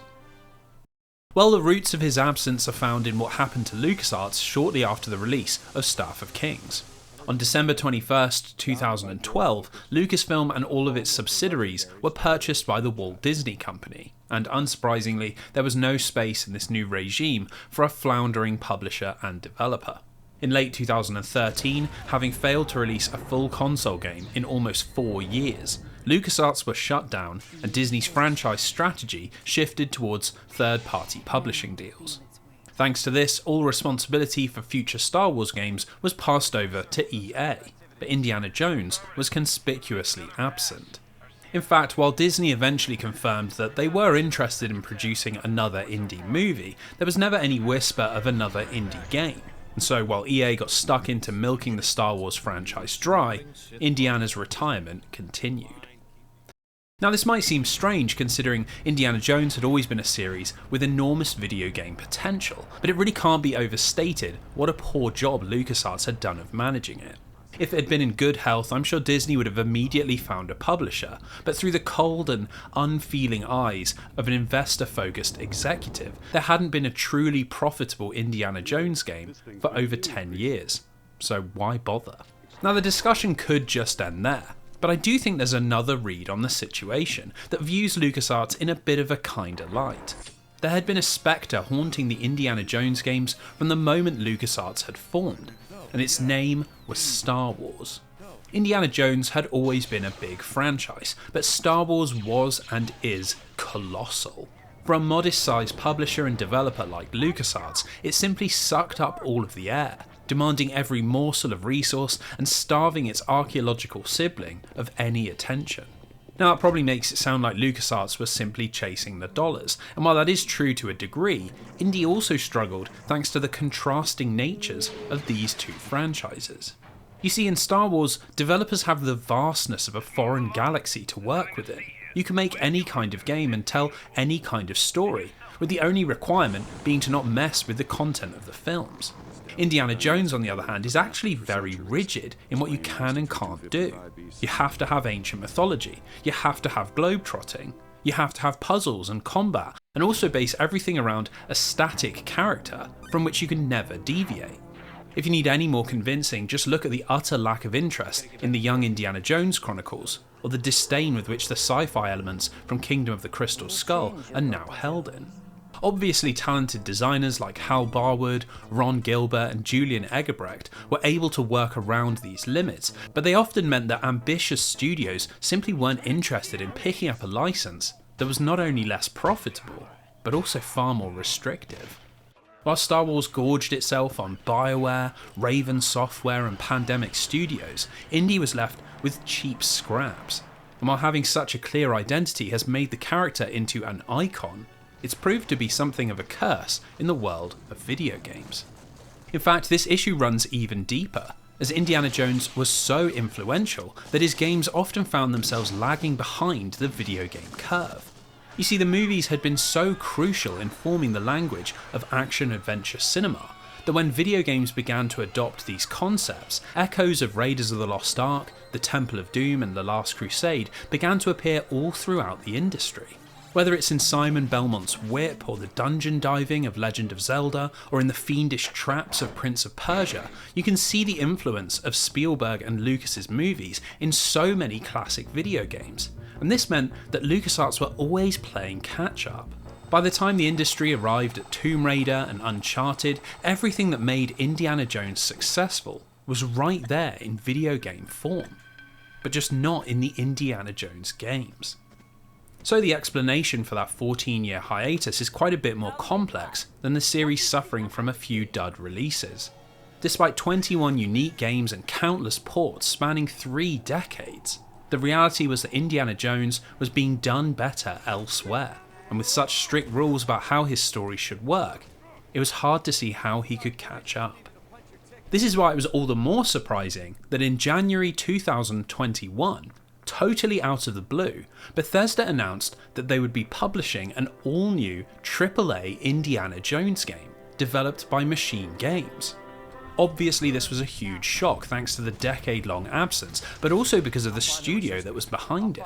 Machine Games were known for their first-person shooters, having produced the Wolfenstein Revival games, The New Order and The New Colossus in 2014 and 2017. Both were highly acclaimed, and frankly, it was hard to believe that such a talented studio was stepping up to the plate. Now, given that was over 2 years ago, and we've not actually had any further information, not even a proper name, you might feel that old dread returning. But I'm going to try and look at the situation with an optimistic eye. Machine Games' Wolfenstein titles could often get quite pulpy, and if they're able to take their skill at creating exciting FPS set pieces and convert that into third-person tomb raiding, well, I'm sure they'll nail both the charismatic charm and pulse-pounding action that defines Indy's adventures. On top of that, even with the 2 years of silence, the timing couldn't be better, as both Uncharted and Tomb Raider are on indefinite hiatus. Currently there's a glaring lack of treasure-hunting blockbuster adventure games, and Indy is perfectly suited to step into this space. Maybe we haven't heard anything because the game is in trouble. Maybe it's just too different to what Machine Games have made in the past, or maybe those same old issues that plagued LucasArts for so many years have once again reared their ugly head. It's certainly possible, but I'm going to hold out hope that this acclaimed studio is the missing key that will solve the mystery that is Indiana Jones' lack of video game glory. So while Dial of Destiny represents the end of Indy's cinematic journey, it doesn't have to mean the end of Indiana Jones. The world of video games offers a solution to that problem that we spoke about at the start of this video. A way to carry on making creative and engaging experiences when a franchise feels like it's run its course. There's no need to worry about the age of Harrison Ford, or the desire of Steven Spielberg, or the ideas of George Lucas, because in this digital new frontier, the adventures of Indiana Jones can go on forever. Nostalgia be damned. Thanks for watching. As ever, a special thanks goes out to my patrons for backing the channel and helping keep I Finished a Video Game going. I've been working on the channel full time for about 6 months now, and I can safely say that the difference you all make is absolutely massive. In a world where YouTube can snap their fingers and demonetize a video for almost nothing, it's incredible to have some degree of security, so from the bottom of my heart, thank you so much. If you want to join in, there's a link in the description below, and it gets you access to all manner of behind the scenes info and a special chat in Discord where I preview and discuss elements of the videos before they come out. And so with that, I hope you enjoyed the retrospective. I'll catch you on the next one.